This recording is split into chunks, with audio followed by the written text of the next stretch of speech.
Yes, Mr. Baloyi. Please, my lord, appearances for the state are still the same.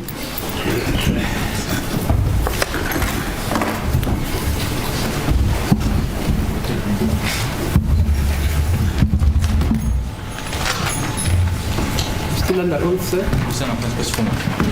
Yes, Mr. Mama. So in your evidence in chief, you told this court that you were one of the persons who loaded the deceased in the BMW X6. Kushilo kubufakazi bakho ukuthi omunye wabantu abafaka umufi kwi BMW X6. Yes. Did you see Longwe Thwala at that stage? Ngaleso sikhathi leso wambona yini uLongwe Thwala? No, I didn't see him.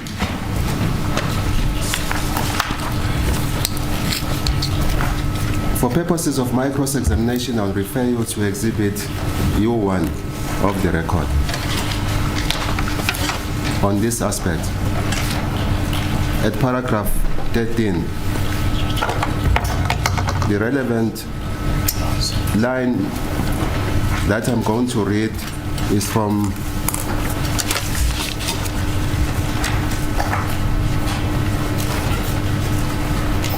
I'll just read the whole paragraph.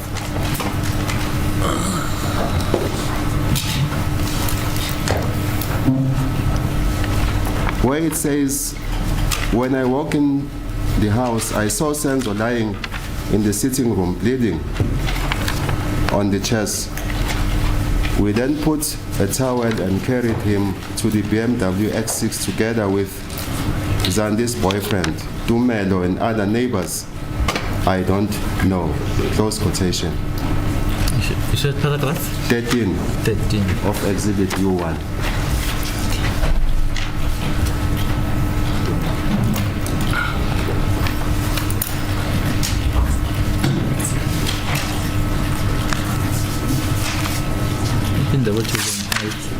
It is 826.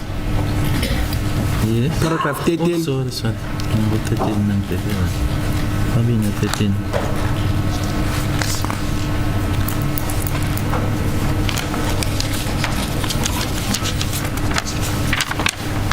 Okay. At the top there is 13. It's paragraph 13. Yeah, yes. Yes, the first one. Yes, Yabon. Yes. Where it starts by saying, when I walk in the house, you can then follow from there. Thank you. Yes.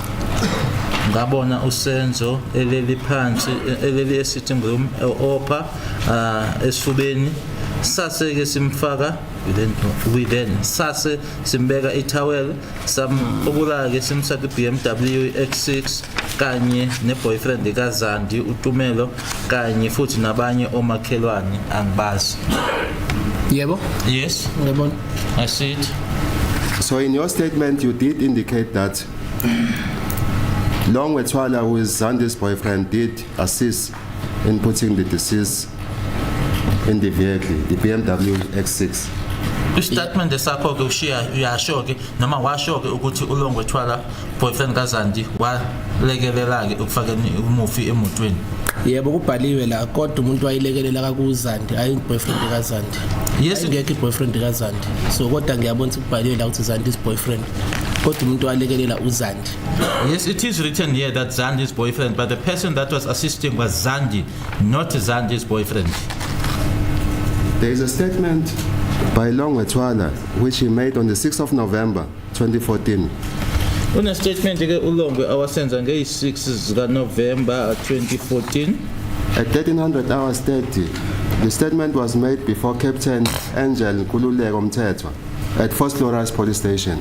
senziwa kuyena ke uAngel Nkululeko Mthethwa eForce Loras Police Station.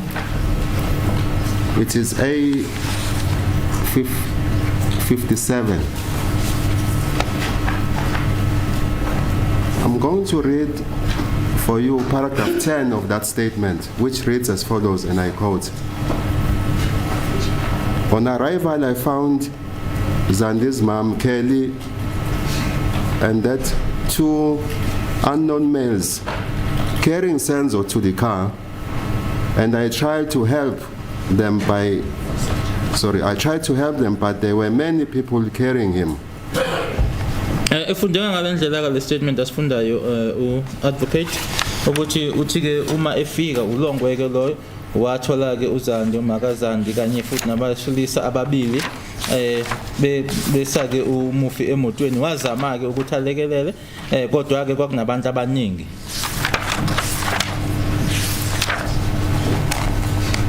Do you understand this statement? He says he was also there, he tried to help. And you are saying that on the other hand, you did not see him. Uyasizwa le statement esakhe uthi wayekhona ke ezama ukuthi alekelele kodwa ke wena konihlangothi uthi cha wayengekho. Yebo, statement esibhalwe uyena leso. Mina kodwa engikushoyo ukuthi uLongwe angimkhumbuli ekhona kubantu ababelekelela bemfaka uSenzo emotweni.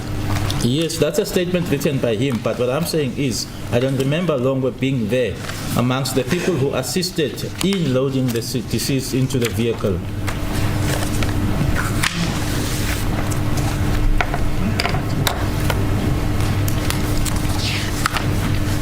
Let us now move to another statement that you made, which was entered into the record as Exhibit U2 of the record. It is A113. But before I start to refer you to that statement, can you tell this court how many shots did you hear during the incident? Wezwa isibhamu siqhuma kangaki ngaleli langa? Yebo, ngishilo ukuthi sisodwa ngasizwa siqhuma ngisendlini and sesibili I might have heard it ngesikhathi ngiphuma ngaphandle. As I've already said that I heard the first, or it went off when I was inside, and I might have heard the second one when I was outside. So two. So two in total.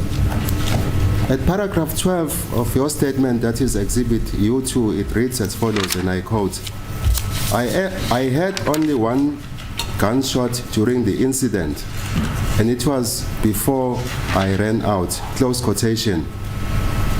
Ngezwa isibhamu siqhuma kanye kuphela ke ngaso isehlakalo leso kwakungaphambi kokuthi ngibaleke ngiye ngaphandle. Yes. It is nowhere in your statement that you heard the second shot when you were outside. It only refers to the one gunshot that you had during the incident. That was before you ran out. Akukho ke lapho statement sakho la utshoyo khona ke noma ukhuluma ngoqhuma kwesibhamu okwesibili ke uthi lana ke wezwa nje sikhuma kayiwana. Yebo, ku right uqinisile futhi nalapho. Kodwa ke ngakusho ukuthi mawubhala statement kunezinto oyikhumbulayo after, kunezinto oyikhohlwayo oyifike futhi uyirectify na after. Nabo bekubhalisa statement bayakutshela futhi lokho ukuthi siyazi singeke uzukhumbule yonke into, okunye mhlawumbe ngenzeka ube ukukhumbula ngesinye isikhathi. So ke njengoba ngishilo ukuthi sisodwa ngasizwa ngisangaphakathi, njengoba ngasho futhi I might have had the second gunshot outside sesibili.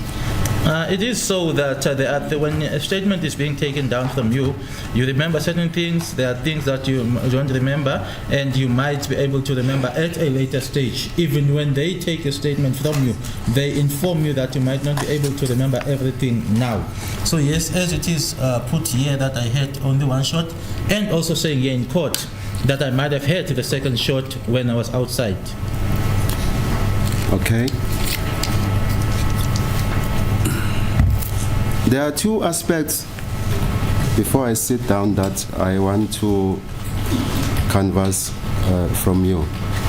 The first one, I'll take you to the evidence of Zandile Khumalo, just a brief synopsis of evidence. He says, or rather she says, that one gunshot was fired when she was in the kitchen. She then ran into the bathroom. 2 shots were fired when she was there. Ngizothi nje kafushane ke ngikusho noma ngikutshele ke lokho okushiwo uyena ke uZandile kubufakazi bakhe uthi ke saqhuma ke isibhamu ihlandla lodwa ngathi esekitchen wasegijima ke eya ebedroom ngathi esebedroom saqhuma isibhamu kabili. Do you follow? Yes, I hear you. All right. She further went on to testify that when she was in the bathroom squatting there,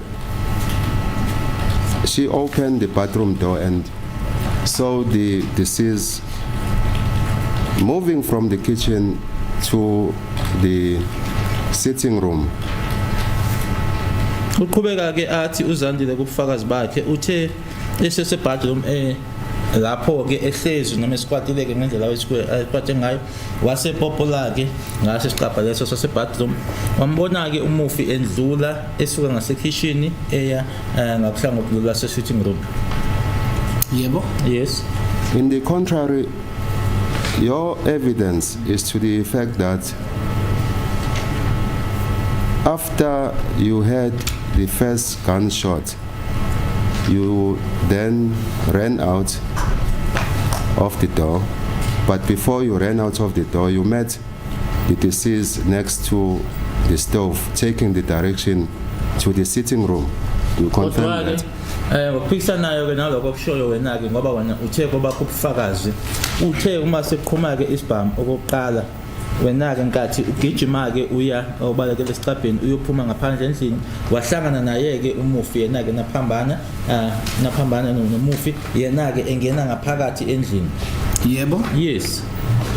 I just want your viewpoint on this. Zandi having seen Senzo moving from the kitchen to the sitting room and you meeting Senzo in the kitchen before you ran out, does that not suggest that when the shots that Zandi had fired were still in the kitchen? He was still in the kitchen? Yes. Okay. Ingabe lokhu ke akuthi yini uma kuukuthi uZandi ke wabona umufi esibuya ke kitchen eye sitting room ukuthi lokuqhuma kwesibhamu uZanda akhuluma ngako akuzwa nkathi yena ke ese bathroom ukuthi akusho lokho ukuthi wena ngaleso sikhathi leso wawusese kitchen yini. Angeke ngize ngikhulume ngestatement zaZandi mina ngangibuza ngestatement zami ezazandi nje ngeke ngize ngikhulume ngaso. There's no way that I can make reference or speak about Zandi's statements. You can only ask me about my statements. I cannot speak about Zandi's statement. I'm also going to take you to the statement of Lieutenant Colonel Christian Mangena. It is A64. Ufike uzokufundela ke i-statement sakhe uLieutenant Colonel Christian Mangena. A64. Lieutenant Colonel did some observation in the kitchen and come to certain conclusions. But what is relevant for purposes of my cross-examination is paragraph 13.1.2 at page 21 of his affidavit. But before I go to the affidavit of the Lieutenant Colonel, that is Mangena, you haven't told this court about how you exited the door. Did you exit through the closed door or the door was open when you exited? Awukayitsheli-ke le nkantolo ukuthi waphuma kanjani-ke, waphuma umnyango ovaliwe noma-ke waphuma umnyango ovuliwe. Ngiyacabanga ukuthi ngeke ngize ngiphume umnyango kuba uvaliwe. Kusho ukuthi umnyango wawuvuliwe ngesikhathi ngiphuma. I think that there's no way I would have exited if the door was closed, so it means that the door was open when I went out. Who opened the door? Can you tell this court? Because you haven't told this court throughout your evidence in chief. Ubani owasivula isiqapha ngoba ukazi uyitsheleke le nkantolo kuba bonke nje ubufakazi bakho. Angeke ngizokwazi ukuphendula lalo mbuzo ngoba angikaze ngisho ukuthi isiqapha sasivaliwe vele. I won't be able to answer that question because I've never even said that the door was closed. So, how was the door open? Was it wide open when you ran out? Ngathi ke uphuma wena ke ubaleka nje umnyango lo wawuvuleke nje wonke. Nalapho futhi angeke ngize ngisho ukuthi wawuvuleke wonke noma kanjani kodwa umnyango wawuvulekile ngoba ngaphuma kuona mina and angizange ngize nguvule. Even there I won't be able to say whether it was wide open but the door was open, but it wasn't opened by me.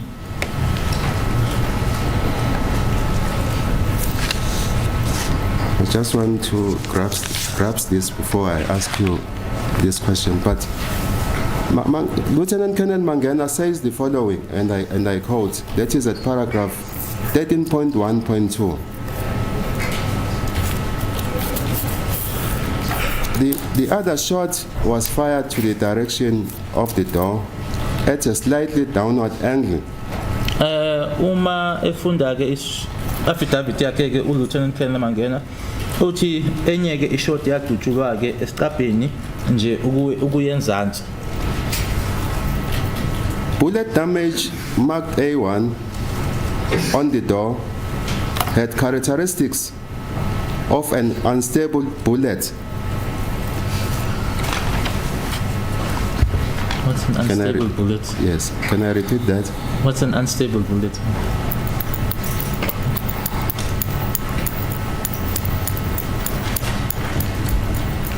Ngisho ngesingisi mfethu uthi ke le damage noma lo monakalo wabonakala ke esiqabheni wabonakala noma usho ke uveza ukuthi kwakuyi bullet engekho stable or unstable.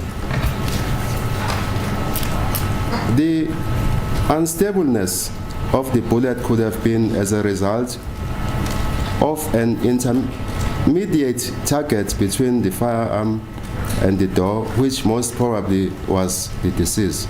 Close quotation.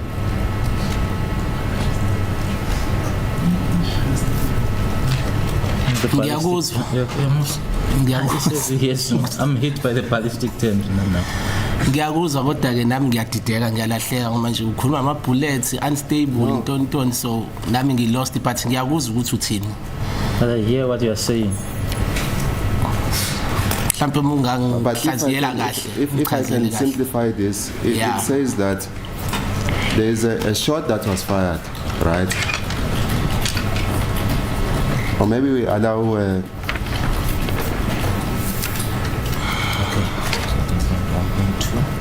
Do you want this witness to comment on the trajectory of the alleged unstable projectile? My Lord, I just want him to understand this before. I'm not saying that he has to comment about it, but there's a question that I'm driving at. The follow-up question. Okay. Yes, it is this important next question that I want him to answer. Yes.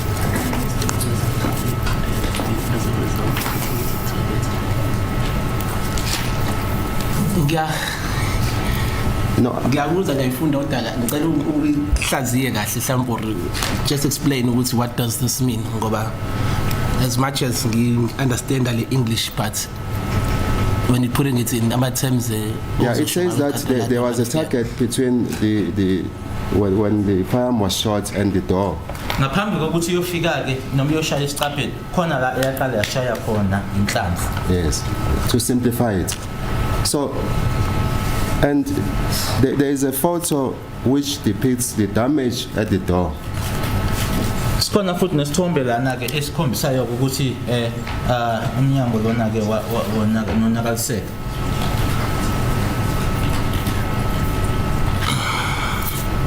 If ngikuzwa kahle mhlawumbe le target engawuzwa uthi bullet khona la ngathi mhlawumbe ngizothi ukuricochet khona before ifike lapho. If I understand you correctly, maybe it's this target that confuses me. You're saying the bullet ricocheted somewhere ukuze yofika lapho. No, before the bullet hit the door, it hit the deceased. That is what this is saying. Yes. Evidence. Please, I read the affidavit. Yes. I'm saying it's in the lieutenant's affidavit that it actually hit, or he says surmising. Yes. Hello? So, sorry, my lord. Is he just surmising, or is he categorically stating it as a fact? Yeah, as a fact. As a fact. Yes. I see. Okay. Ngaphambi kokuthi yoshaya ke istabha yashaya yena ke ngokwebeka kwakho ummeli yashaya umufi. So, Okay. So ngiyakuzwa. what I want to find out is how is it probable that the bullet would have hit the back of the door, hence the door was open after you had run out of the house? Once again, as we objected before, issues relating to ballistic evidence can be put to the ballistic expert when he comes to testify. This witness is a layman, and we submit, my lord, that it is unfair to put questions regarding such a technical field to a layperson. What's your view, Mr. Muma? My lord, I just wanted this witness to comment because he says that he ran through the open door. Mangena says there is a bullet which hit the back of the door, so there is,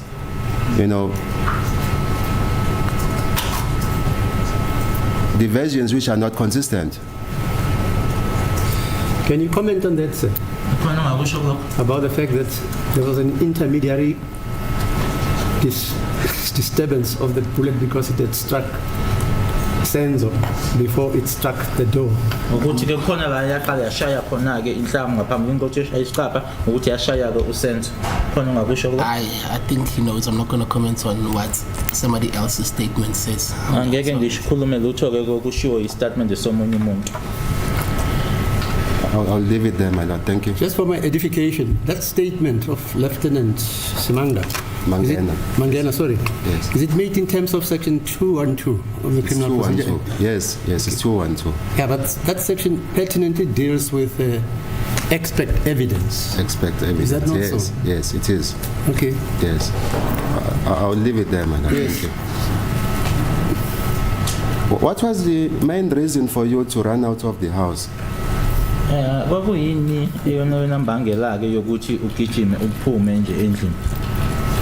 Panic, clump, shock, safety. Kuningi nje. Panic, shock, safety, just a lot. Assistance could be one of them. To look for assistance, to look for help. Yes, you can also say that. Ungakusho ke nalokho ukuthi Did you do angifuna that? usizo. Did you do that? Did you look for assistance?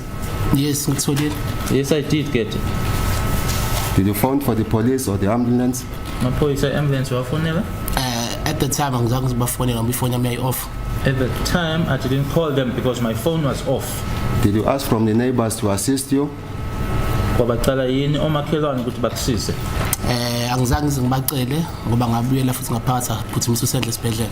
I didn't ask them because I went back into the house and rushed Senzo to hospital. If I get your evidence clear, at the time when you ran out of the house, the first intruder was still inside the house. Uma ngikuzwa kahle ke kubufakazi bakho kathi uphuma wena ke endlini lo wokuqala umsola wayesengaphakathi endlini. Yebo? Yes. When you ran back, that is after you jumped the wall of the neighbor, were you not in danger? Kathi usubuyela khona ke usujomba futhi ke ubonda lo lakomakhelwane. Wawungekho engozini yini noma ungekho engcupheni yini? Ngiyacabanga ukuthi bengichazile ukuthi ukubuyela kwami ngaphakathi endlini ngangisengitholile confirmation from umakakheli ukuthi akekho lo muntu wayephethe isibhamu ngaphakathi. I think I did mention it that when I jumped back or when I went back into the house, I had already received confirmation from Kelly's mother that the suspect was not inside the house anymore. So ngabuyela ke ngaphakathi endlini. I then went back into the house. Did you see the first intruder when he was moving out of the house? Ngathi ephuma ke ehamba endlini lokuqala wambona yini? Cha, ngimbonanga. I didn't see him. Do you know what happened to him? Ngabuyazi ukuthi kwenzekani ngaye? Cha, No. angazi. I don't know. Is it correct that from your evidence, after you jumped back, You told this court that you remained in the premises of Khumalo home. You were in the vicinity. Do you confirm that? Uma usujompeleke wabuyela khona kwaKhumalo ke angithi waba lapho noma uphakathi lapho egcekeni lakwaKhumalo emuva kokuthi wabuya futhi uthi emuva kokuthi angithi ubungale kwaNgcatshe ne wasujompa ubuyela khona kwaKhumalo so nkathi usubuyeleke khona kwaKhumalo ukuthi ngaso wawulapho nje ngaso sonke isikhathi lapho kwaKhumalo egcekeni noma kusendlini noma kusegcekeni kodwa wawukwaKhumalo. Ngicela ukuthi ngaKhumalo ngijumpele back kaKhumalo so obviously ngaKhumalo. I jumped back into the Khumalos, so obviously I was at the Khumalos. So how did it happen that you don't see this first intruder getting out of the house, or did it just vanish into thin air? Manje kwenzeka kanjani ke ukuthi ungamboni lona ke noma kwasuke nje wanyamalala nje kwenzeka kanjani ukuthi ungamboni uma ngabe ephuma endlini lokuqala? Angeke ngize ngazi ke nami ukuthi kwenzeke kanjani ngoba umuntu engambona nje bengisho ukuthi makakheli isigebengu phela egcineni isigebengu ngathi mesiphuma sizoyiveza yini ngoba sizoqasha vele sibaleke.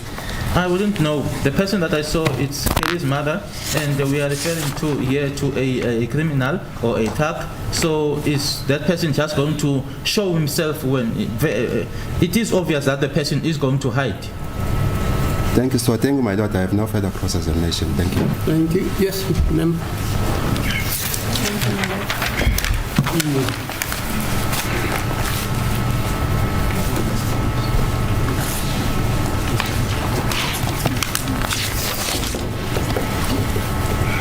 Thank you, my lord. Mr. Thwala. Yes, ma'am. I just want to understand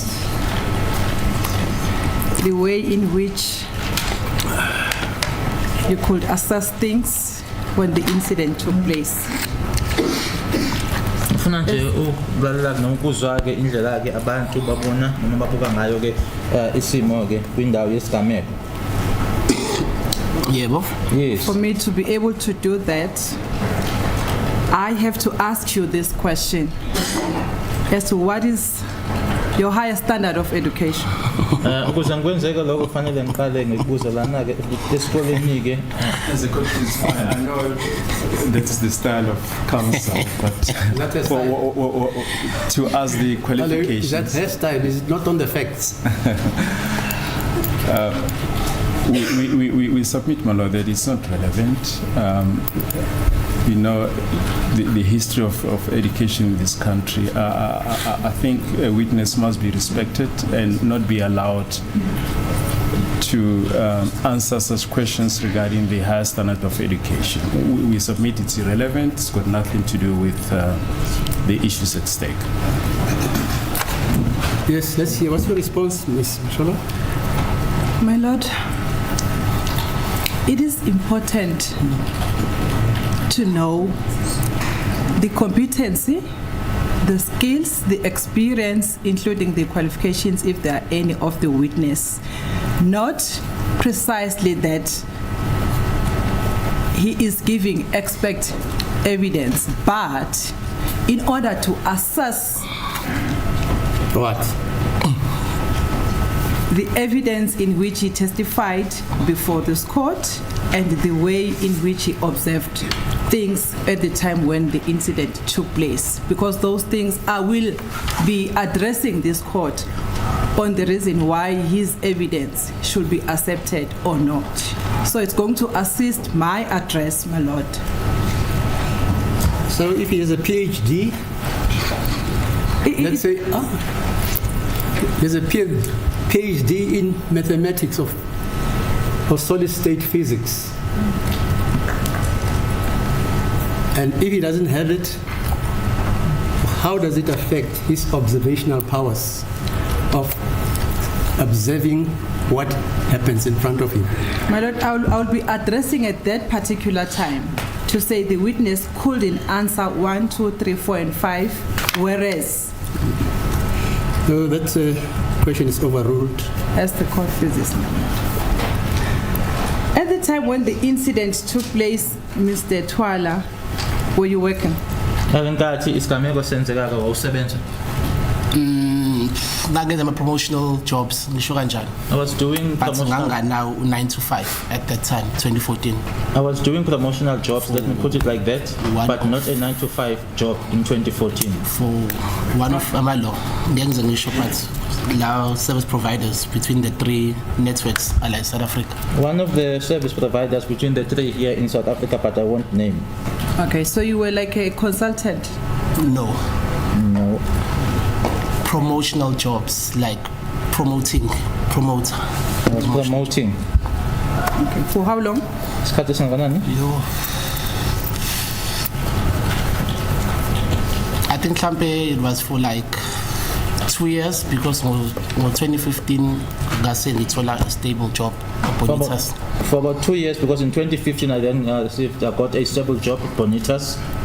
Okay. At that time, when you were doing the promotional jobs, Yes. you had applied for that job. Is that correct? Ngalesikhathi uthola lo umsebenzi lo owapplyela angithi. Yeah, ngasho kanjalo. Yes, you could say so. Had you completed any application forms when you applied for that job? No, my application. Sorry. What is the relevance of all these issues? The witness's status regarding his employment or not, we submit that it's got nothing to do with the issues at hand. No, maybe it has. But, Ms. Mshololo, when I overruled that question, I did so because this witness is not testifying as an expert. Yes, Are ma'am. you with me? Yes, ma'am. Fine. Go on. Let's hear you further what you want to prove. Thank you, ma'am. Have you signed any form? Kunefomu owayisayina yini uma usu-applyela lo msebenzi lo? Angisakhumbuli, but I think khona into esayinayo because fanele ubanikeze your account numbers and stuff ukuthi bezokukhokhela. So noma ngasakhumbuli kahle, it was like 11, 12 years ago lokho. I can't remember well, but I think there is something that you need to give them because you've got to provide them with your account numbers. Although I can't remember properly, it's about 11, 12 years ago. But what I want to find out, Mr. Thwala, from you is that at the time when the incident took place, had you signed any document before? It may be the application for ID, it may be the application for employment, it may be the application when you open a bank account wherein you give information and sign at the end. Akufuna ukwazi ke ukuthi ngaphambilini kwesigameko lesi ngabe khona yini noma yiphi nje i-document noma i-document yofuna umsebenzi, i-document yokwenza isicelo somazisi, noma yini nje i-document la ekugcineni kufanele usayinde khona. Njengoba ngisho ukuthi angikhumbuli. As I'm saying that I can't recall. Oh, okay. And at that time, you will know, you could differentiate between right and wrong. Am I correct? Ngaleso sikhathi leso ke wawukwazi ke oku-wrong kanye noku-right. Ngaleso sikhathi ke kwenzeka kwesigameko. I take it that you are no longer a child. Angizwa kahle umbuzo. Wawukwazi ukuthi uhlukanise phakathi koku-wrong kanye noku-right. Wawukwazi ukuhlukanisa phakathi kokubili ukuthi lokhu ku-right lokhu ku-wrong. In other words, Mr. Thwala, you were no longer a child. I don't want to ask the age. You were no longer the child, you were an adult at that particular time. And you will be able to differentiate between right and wrong. Am I correct? You can say so, yes. Ngasho kanjalo ke, yebo. Okay. And then the two exhibits, my lord, exhibit U1 and U2. When you sign them,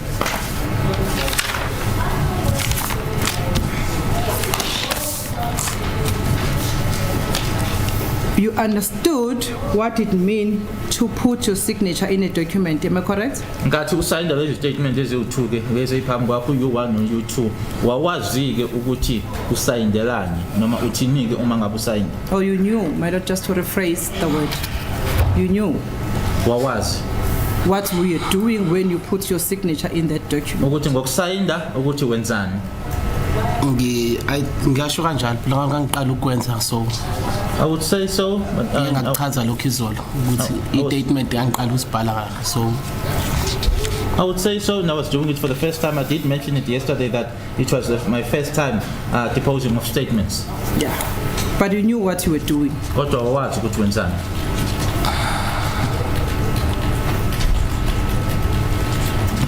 Okay. Let's go to the first statement, my lord, exhibit U1.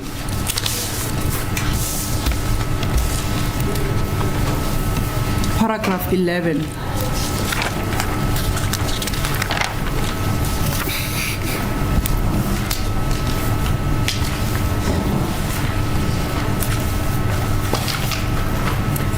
I'm going to read the second line, not the whole paragraph.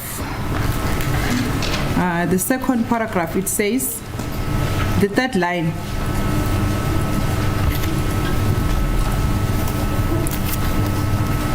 He then chased me, or maybe let me just read the whole paragraph. Paragraph 11. I then went to the second suspect who was having a knife in his hand, pushed him aside, ran out of the house. He then chased me. I jumped the wall to the neighbor's house. At that time, neighbors were already outside as they heard what was happening.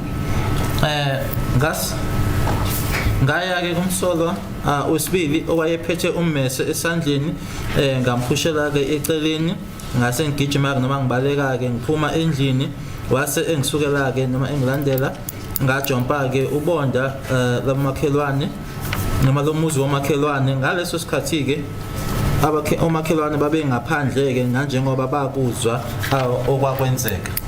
Okay, I understand it is your evidence that the two intruders came inside the house with the intention to demand money and cell phone. Is that correct? Ngizwile ke ubufakazi bakho uthi uma bengena laba babili abangena endlini ngaleli langa ke bangena bafuna imali kanye nama cell phones. Yebo ikona bakwenza lokho. Yes, that's what they did. And then when you ran out of the house and being chased or being followed by the second intruder, he did not demand you any money, he did not rob you. Uma ke usuphuma ke endlini usulandelwa ke lo wesibili ke akazange akubamba inkunzi akazange akufune lutho noma akufune imali noma akufune lutho. Akazange ngoba ngangibaleka azange zangifice.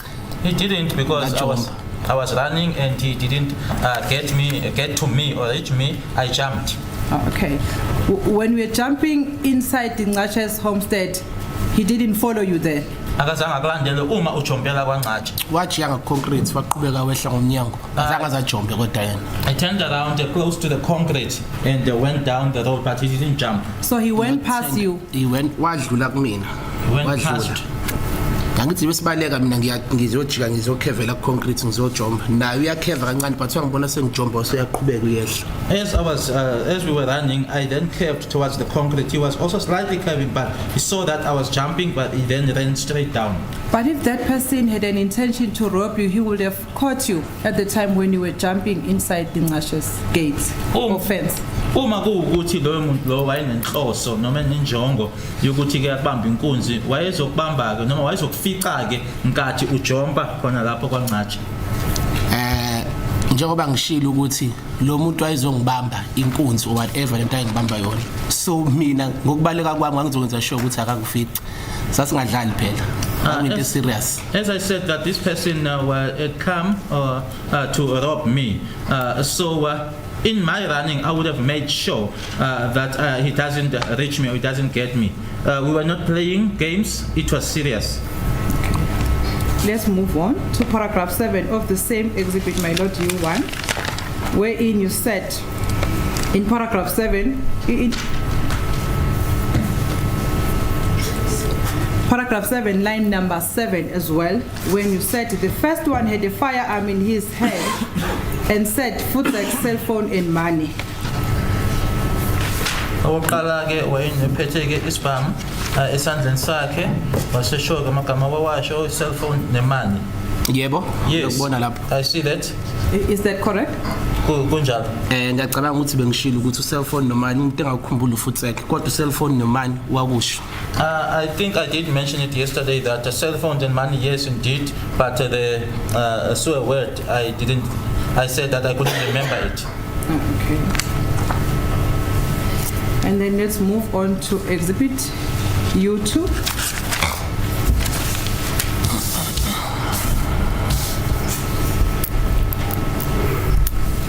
Paragraph 4, line number 5, wherein you said he demanded money and cell phones. I can't remember what language he used. I think he was speaking in Zulu and Osoto. You said you can't remember, but here when you were testifying, you said you could remember. Lana ke uthi ke wafuna ke imali kanye nama cell phones. Angisakhumbuli ukuthi wasebenzisa luphi ulimi. Ngicabanga ukuthi wayekhuluma isiZulu kanye nesisuthu. Lana ke uthi awukhumbuli kodwa la enkantolo ushilo uye wakhumbula. Yebo. Yes. Unsini. How come now you recall? I think I've always said the language ukuthi thina as much as kubhaliwe la, and we've always had a debate language for which ngizange clarify izolo ukuthi ngiqonda ukuthini ngalokho. I think I've always said it, what the language was that was used, and it was even debated at some time here in court, and yesterday I clarified what I meant by that. Oh, you said in what language did the suspect say demand money and so forth? I said the person spoke in isiZulu suit, but and then I clarified ukuthi ngiqonda ukuthini mangisho kanjalo. Ngithe ke umuntu wayekhuluma isiZulu nesisuthu, but I then clarified Zulu suit. Then I clarify. Ngizatolika. Awuphinde ke qale. I said the person was speaking in isiZulu suit. I also mentioned isiSuthu, yes, but not in the sense ukuthi umuntu bekhuluma ngesisuthu. Ngize ngachaza ukuthi isiZulu sami nesizulu somuntu wakuphi nesizulu somuntu wakuphi asifani as much as kuyisiZulu. Ngiyacabanga ukuthi nozantu uzilwazo testify la. Nesizweli isiZulu sakho ukuthi sinjani. Asifani nesami kodwa naye bekhuluma isiZulu. I did say that it was Zulu, Sotho, but I then clarified what I meant by that. I even mentioned of places. Even Zandi was here. You heard how she spoke, that she was speaking in isiZulu, but her isiZulu is unlike mine. Okay. Let's move on to paragraph 8 of the same Exhibit U2,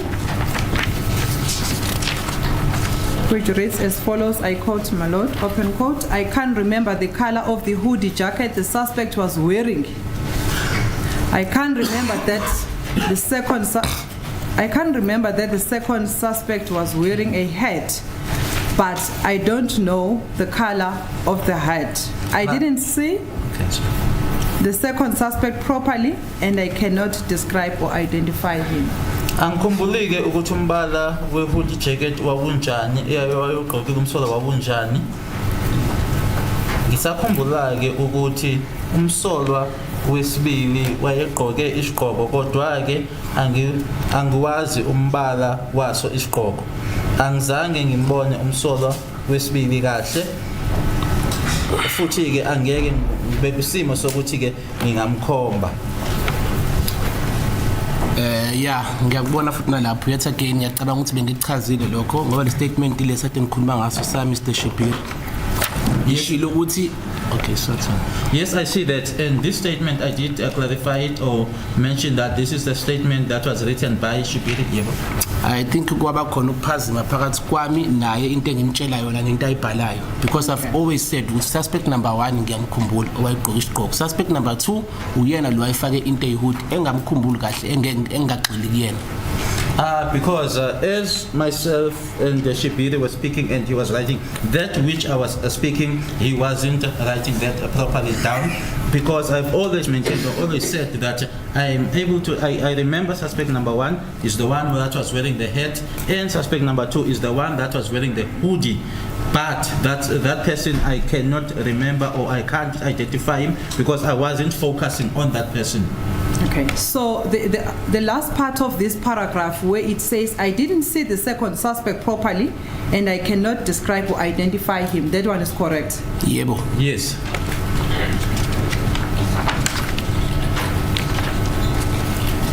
Okay. Let's move on to the same exhibit, my lord, paragraph 10.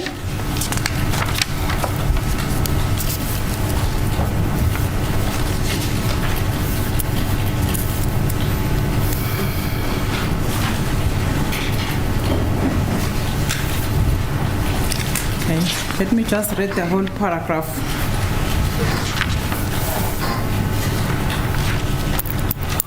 It starts from paragraph 9. You see, paragraph 9, yes. If there is a contradiction between myself and other witnesses about the description of what the suspect was wearing, which hat, I can't deny it as I was confused and everything happened very fast. You see that one? Lana ke ukuthi noma kufundeka ngalendlela uma kuukuthi ke kukhona la awufakazi bushayisana khona ke phakathi kwami kanye nabanye ofakazi mayela nokuchaza ke ukuthi umsolwa wayegqokeni noma wayegqoke isiqhoko angeke ngichaze ngeke ngikuphikiseke lokho nanjengoba ngangididekile futhi konke kwenzeka ngokusheshsha. Yes. You were confused. You agree with that one? You agree? You were confused. Sorry. Ngithi ngiyakuzwa noma ngasakhumbuli kahle kodwa ngiyakuzwa ukuthi baba uthini. I'm saying I'm hearing you, although I can't remember well, but I do hear what you're saying. Yeah. And everything happened fast.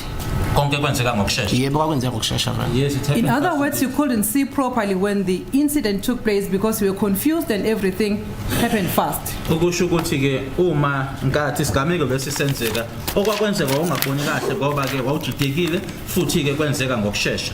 I think makwenzeka into kanje robbery okwenzakalani obvious izinto eziningi ezenzakalayo kuwena.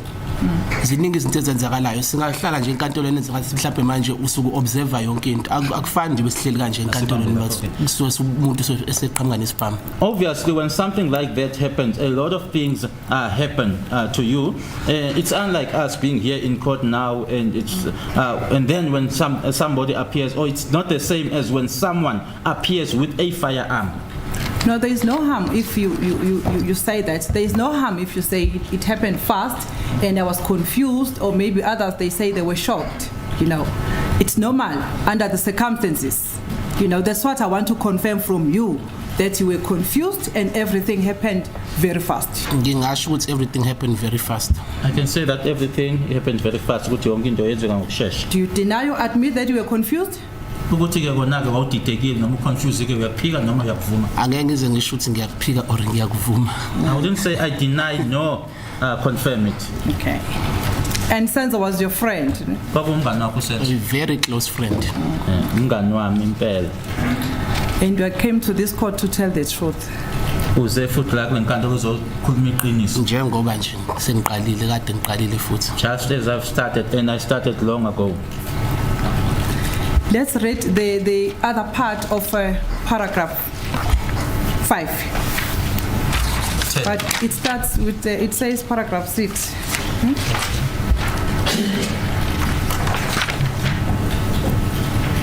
Oh, sorry, yes, it's paragraph 10. Paragraph 10 at the beginning. The second suspect was carrying a knife, and when I was coming outside, he chased me. I jumped the wall to the neighboring house. I cannot describe the knife.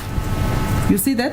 Owesibili ke umsolwa wangisukela ke wayephethe ummese futhi ke ngalenkathi ke noma ngenkathi ngibaleka ngaphandle wase ngisukela ke ngase ngijompa ke ubonda lo makhelwane angikwazi noma ngeke ngichaze ke ummese. Is that one correct? Yebo. Yes. Okay, and also it is your evidence here in court that you cannot describe the knife. Uyasho futhi ukuthi ummese angeke uchaze. Yebo. Yes. And I'm putting it to you that the reason why you cannot describe the knife, it's because there was no second suspect who was in possession of the knife.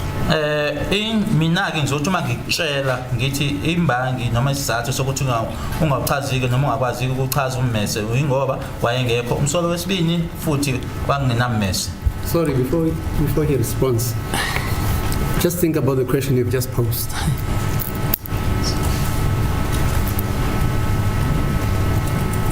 You see, you're saying there was no second suspect who carried a knife. The implication or insinuation is that there was a suspect, a second or other suspect. Sorry, my lord, can I just rephrase? Yes. Can I just rephrase? Yes. You, in this statement, you were referring to the second intruder, am I correct? Yeah. Yes. Okay. And you say you cannot describe the knife in which the second intruder possessed.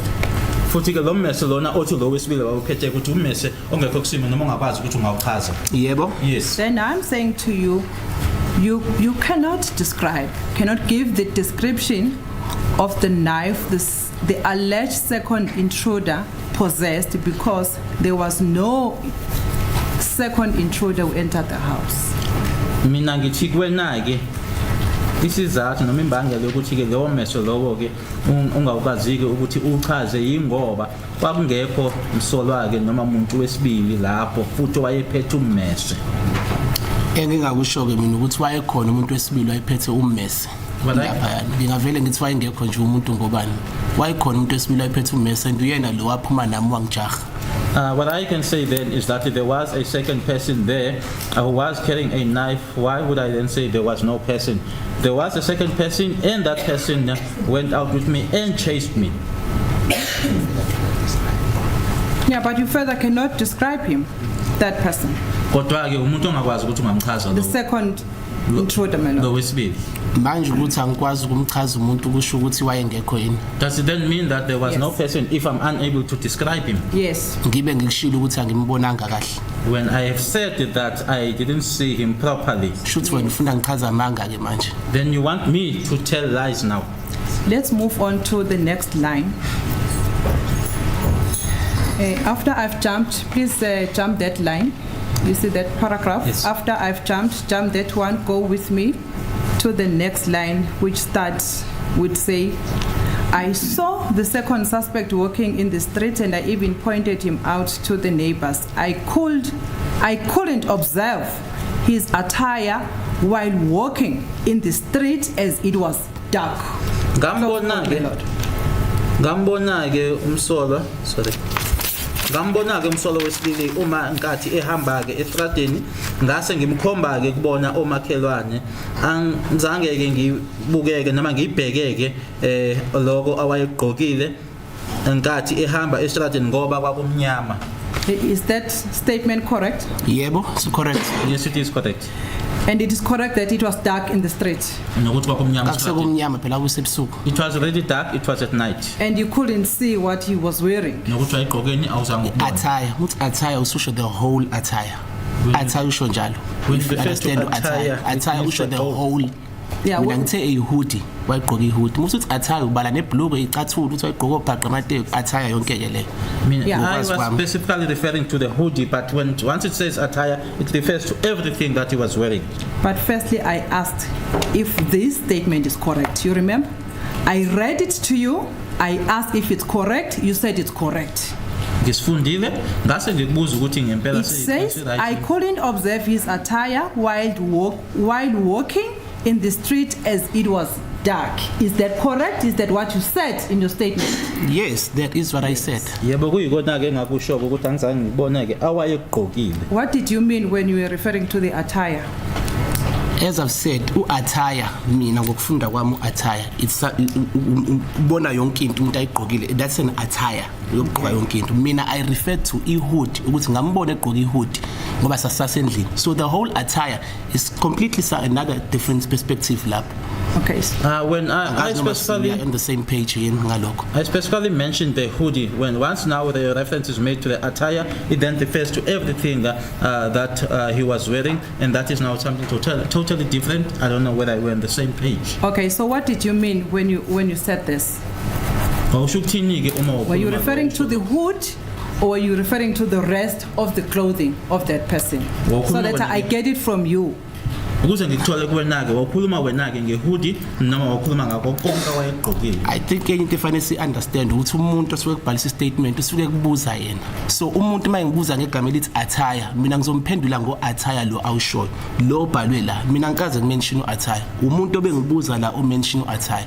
So that's why ngisho ukuthi attire angikwazi wonke attire bakhe. Ngoba egcine ngizobe sengichaza amateki, musu ngibuza amateki kanjani, ayimhlophe noma ayiblue noma enjani. So into engeke ngikwazi ukisho le angithi, but ngikukhumbula ihoodie. hoodie. So iyona into engishilo.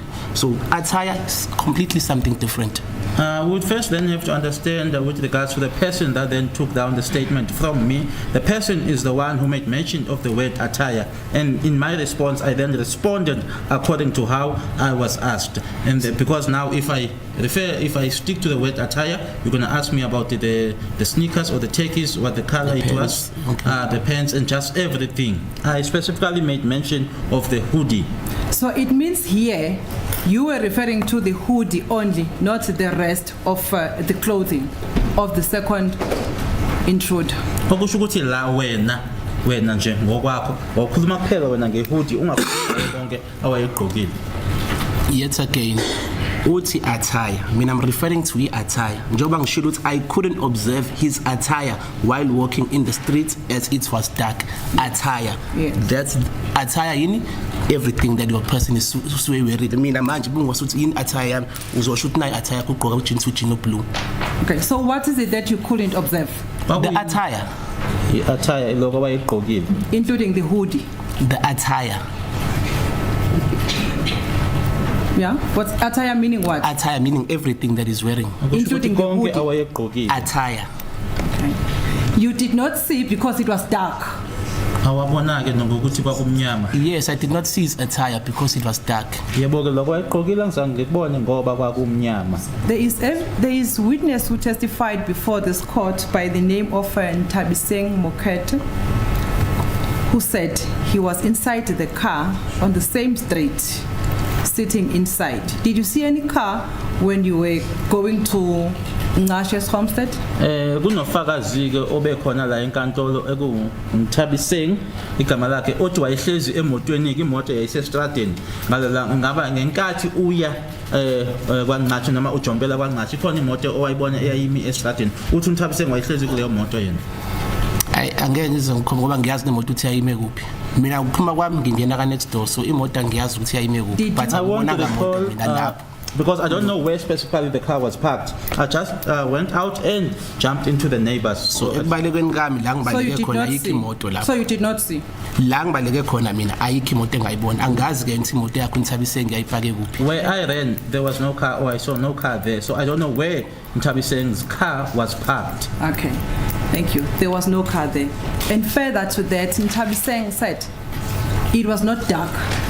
It was not that dark. It was lit because there were some other, there were electricity around the houses there.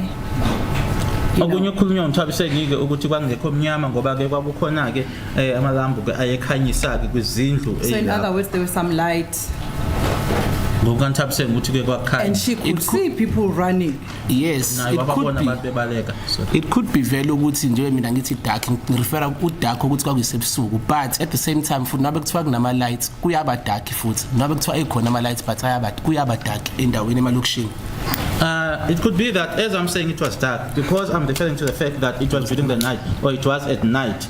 But even if yes, there are lights in the township, but even there are lights, but it gets dark. Okay, Mthogo, you're confusing me now. Was it dark or not dark?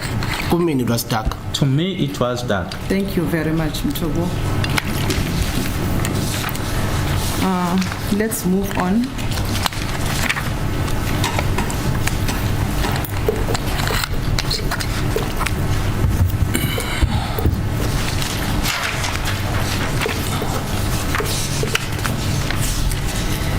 And whilst I'm on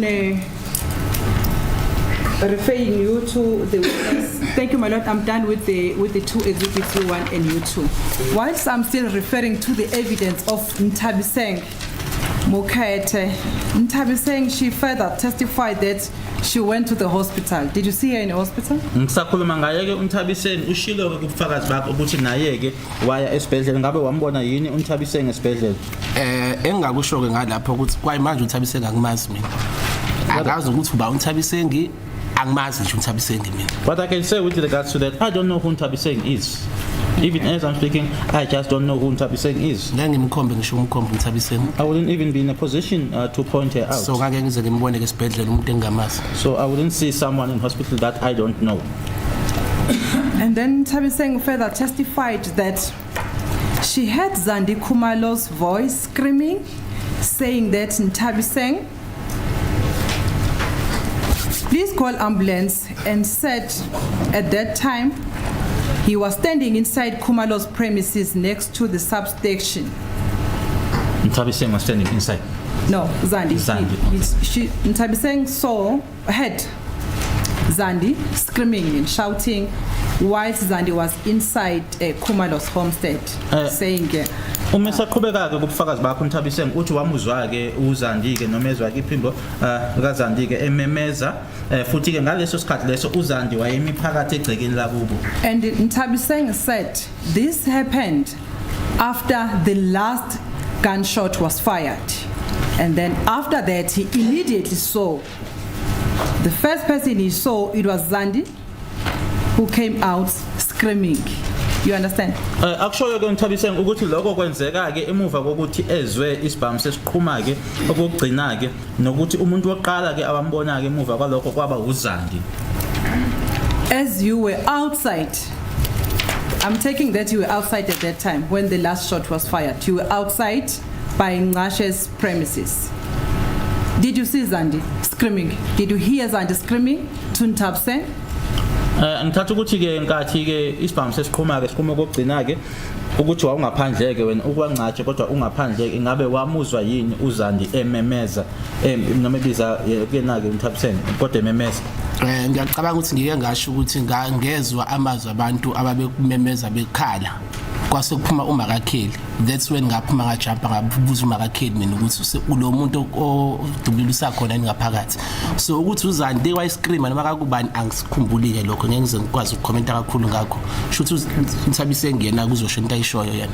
I think I did make mention of the fact that I heard people's voices or people screaming and shouting, and I then came out and I then saw Zandi's mother. I then inquired from her whether the person was still there. She told me that the person was no longer there. As to whether that was Zandi or who, that I wouldn't know. Nthabiseng said so. Okay, from where did you hear those people screaming? From where? Labantu wabezwa ke bememeza wabezwa bemeza kuphi? From the streets, from Kelly Khumalo's house. Where? From Kelly Khumalo's house. Bememezela ke kubona kubo kulokheli. Inside the house. Yeah, I think it was inside coming out. Ngicabanga ukuthi kwakungaphakathi ke kumela ngaphandle. Okay. If it was inside coming out, did you see who came out screaming? Whether it was Zandi or Khumalo? Ngabe wabona yini ukuthi ubani ke owaphuma ke memeza noma kwakuZandi noma uMakhumalo? Njengoba ngisho ukuthi ngimkhumbulayo kakuMakakheli yena umuntu engikhumbulayo ngibona. As I've already said that the person that I recall seeing was Kelly's mother. Thank you. Miss Nthabiseng Muketa further testified that she was the first person to be called in hospital into the room where the deceased was lying, and she was the first person to be told about the death of the deceased. Uqhubekile kuNthabiseng ngobufakazi bakhe wathi esibhedlela uyena umuntu oqala wabizwa ke ukuthi aye kule yagumbilele awaye kulona umufi uyena umuntu oqala owatshelwa ngokushona kukamufi. But you testified, correct me if I'm wrong, and you said Zandi and Kelly, they were called, you also then followed them into the room, and then you were told Kelly's mom. Yes. Then Kelly's you were called into the room. You were also told about the death of the deceased. Am I correct there? Uzongilungisa ke uma ukuthi ngenza iphutha ke ukuthi kwabizwa ke manje ngobulungisile wena ke kwabizwa ke uMakakheli ukuthi he was also called. No, you just followed, not that you were called. You followed, you decided to follow them. Walandela nawe ke. Yes. Wasulandela. Uma kwabizwa umuntu bona bafuna nje umuntu omdala wase wena yalandela ke. Understand futhi angicommente kakhulu ngento esho Nthabiseng angimazi ukuthi ngempela ngabe unumber bakusense lapha bafuna unumber bafuna umuntu omdala for which kwaya uMakakheli from uMakakheli mina ngalandela ngangena ngafica uSenzo bemboza ngamvula mina personally sokusho Nthabiseng angeke ngize ngicommente kakhulu ngakho mina ngisho okwenzeka ukuthi babiza uMakazandi I'm not going to say much on what was said by Ntabiseng. I don't even know how she is to Senzo, or related she is to Senzo. I said that they were looking for an elderly person. Zandi's mother then went. I followed. When I got into that room, they were covering Senzo, and then I opened him. But can you recall if Ntabiseng was present when the doctor conveyed the message to you in Makumalo about the death of the deceased? Ingabe usakhumbula yini ukuthi wayekhona Ntabiseng ngenkathi udokotela esetshela ke uMakhumalo ukuthi uSenzo akasekho? Njengoba ngishilo ukuthi Ntabiseng angimkhumbuli. Ave ukukhulu ukukhumbula umuntu ongamazi. Angimkhumbuli. As I've already said that I can't remember Ntabiseng. It is so difficult, so hard to remember someone you don't know. Okay, it's fine. If you can't remember her in hospital, it's fine. Let's move on further. If you can remember, at what stage did Makhumalo arrive in hospital? Uma kuwukuthi usakhumbula ke uMakhumalo uzofika ngasiphi isikhathi noma ninike esibhedlela? It wasn't kakho kude after thina sifikile. It was not long after we had arrived. With whom did she arrive in hospital? If you can remember? No, wafika ehamba nobani? Angisakhumbula ukuthi wafika nohamba nobani ngoba vele thina sasesingaphakathi angithi ngoba sasiphuthumise uSenzo. I can't remember in whose company she was because we were already inside rushing Senzo. Okay. Let's go back a little bit to the evidence of Zandi Khumalo. Inside the house now, we're going back from the hospital.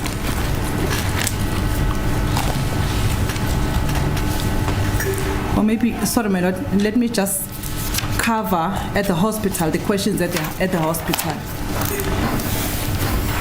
When you were inside the room with Makhumalo, when you were told about the death of the deceased, where was Kelly Khumalo? Ngale nkathi ke uphakathi ulandele uMakhumalo ke nishenitshela ukuthi uSenzo akasekho. uKelly wayekuphi ngaleso sikhathi? I think uKelly wayese reception area because ngiyakhumbula babehleli phansi nje mbamba phansi babekhalela lapho phansi, so I think lapha ngase reception area. I think she was at the reception area because they were seated flat. They were set flat at the reception. That's why they were crying. Okay. Do you know what happened to the deceased phone from the robbery incident up to the time when you moved into the hospital? Ngabuyazi ukuthi kwenzekani ngefoni yakhe umufi ngaso sonke leso sikhathi leso sukela ngesikhathi ke sokubanja inkunzi baze kwayisikhathi la niyakhona ke esibhedlela. Uyazi ukuthi ifoni yakhe? Do you know if it was robbed? Ukuthi yathathwa yini? Cha ngathi ayithathwanga ifoni yakhe. No, I think it wasn't taken. Ngoba ngiyakhumbula ukuthi ngathi ifoni yani kuMakasenzo. Ngathi ngayikhumbula kuMakasenzo at some point emva kwesikhathi nje. So angiboni ukuthi iyarobha. I think I do recall that it corrected. But ngiyakhumbula ngathi iyaliphatha yanikeza uMakasenzo. That it was handed over to Makasenzo. Yes. Okay, that it was handed over to Senzo's mother. I stand to be corrected, but I don't know exactly when. Okay, but that would have happened at a later stage. I'm just asking about the date of the incident. Who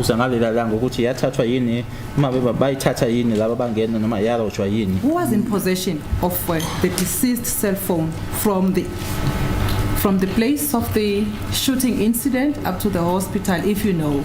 Uma kuwukuthi uyazi ukusuka lapha endlini ukuhamba ukuya esibhedlela ubani owayeyiphethe ifoni kamufi? Angas. I don't know. You don't remember? I really don't know. Okay. And you testified that Kelly Khumalo refused with the ID for the deceased. Ushilo nokuthi ke wanqaba uKelly nge-ID kamufi. Yebo wanqaba kumina.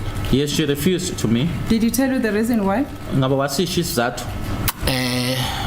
Ngathi ngoba ngisho ukuthi ngaya eMalbathi ngiyofuna iID, wangitshela wathi iID ngekazange nginike, uzoyigcina kuyena, uzolinda ubhuti kaSenzo nobaba kaSenzo kube yibona abazoyi landa iID kubona, for which ngathi mangifika ngakustand mayifika ngakusasa ustand afika ngolesibili after siyomove uSenzo eJamestown elo same identify isibhustum sakhe ngamsusa khona ngamusa kuKelly eyofuna iID. The reason she gave me was that she was going to wait for Senzo's father and brother and to come to her and ask for the ID. Indeed, Stan arrived on the Tuesday. So when we were coming back from Germiston, I then took Stan to Malberton. nakhona futhi waqale wanqaba nezinto zasenzo ne-ID including ID but ekugcineni kuba sekukhona namaphoyisa nabanye ngenze ngibasho ukuthi bawobani ke ababe kwethu Senzo lento ayibhola idlala wagcina sekhiphile i-ID. At first she refused, but then there were police and other people that I'm not going to mention in the circle of football, but then she only took out or gave them the ID. Okay, that was the Tuesday after the Sunday of the incident. Yes. Yes. Okay. There is evidence that a swim swap was done on the deceased cell phone. Do you know anything about that? Kunobufakazi obuthi kwenziwa isim swap kuyena ke makhalekhukhwini wakhe umufi ngabe kukhona yini okwaziyo ngalokho. And Colonel Stein further testified that a person who could have been able to do the SIM swap on the deceased cell phone is the person who was in possession of the deceased ID. But as a friend, I'm just asking if you have any knowledge about that. Kodwa ke uma efakaza uKolonel Stein okuyena ke befakaza ke ngobufakazi ophathelene nama cell phones uthe umuntu owayengakwazi ukuthi akwenze lokho kwakuwumuntu ke owayephethe noma owayene ID yakhe umufi. Ngiyakubuza nje wena ke nanjengomngane mayela nje nalokho ukuthi khona yini okwaziyo ngalokho. Ngiyaqala ukuzwa lokho. I'm hearing it for the first time. And kuyangithusa ke futhi ke ukuthi kwenzeka lento eyenzakalile ngasekho. And it is shocking to me that happened in his absence or when he was no more. But it is your evidence that the ID for the deceased was Miss Kelly Khumalo until the Tuesday, from the day. Sorry. Until Tuesday after the incident. Kodwa ke kubufakazi bakho ukuthi iID yakhe umufi yayikukhili kwaze kwashaya uLwesibili emuva kwesigameko. Sorry kwesigameko. Yebo kuyiqiniso lokho ngoba ngayibona kumsomluko. Yes, it is true. Ngolesibili bemnika ngangikhona futhi. Yes, it is true because I saw the ID on the Monday as well as on the Tuesday when she handed it over. Okay. Let's just quickly finalize this. As a close friend of the deceased, can you describe, do you know what was the nature of the relationship between Miss Kelly Khumalo and the deceased? Nanjengomuntu ke obe umngani wakhe ke umufi ungachaza irelationship ukuthi yayi kanjani ke irelationship phakathi kwakho umufi kanye naye uKelly. At that time of the incident around October, what was happening between Kelly and the deceased? Ngaleso sikhathi leso sango-October kwakwenzekani phakathi kwabo babili? Kumina kuzoba nzimana ukuthi ngikuchaze lokho ngoba manje ngizoyibuka ngelinye ihlo mina olaziyo ngicabanga nawe. To me it's going to be difficult to explain that because I'm going to say it now in a different light which you also know.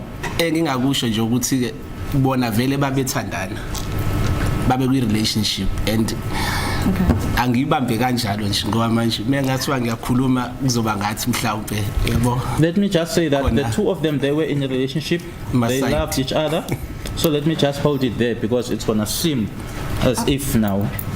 Yeah, no one will take you the other way around, but yeah, I'm going to ask this honorable court that we take a short adjournment and then we'll proceed after a short adjournment on that relationship. All right, no problem. Thank you, my lord. Okay. 15 minutes, right? That's it.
Sengaphansi kwesifungo Mr. Thwala. Okay. Yes.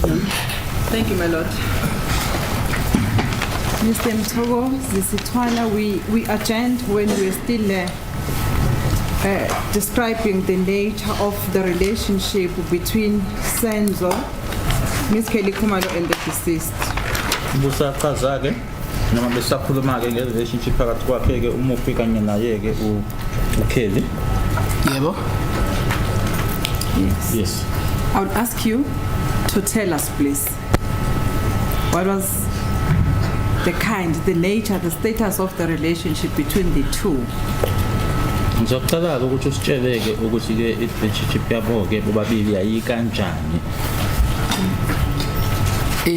Uzoba nzima kumina lo mbuzo ukuthi nguphendule But because try, I know, Yeah, but try. uzoba nzima nje Try what kakhulu. you can. It's going to be very difficult for me to answer that question. It's going to be very difficult. mangithi ngicela ungawuphendule. If I say I'm making a request not to answer it, Simply because yebo uSenzo wayethandana noKelly but ngangabi khona esikhathini esiningi between yena noKelly. because indeed Senzo was in a relationship with Kelly, but most of the time I wouldn't be there between the two of them or when the two of them are together.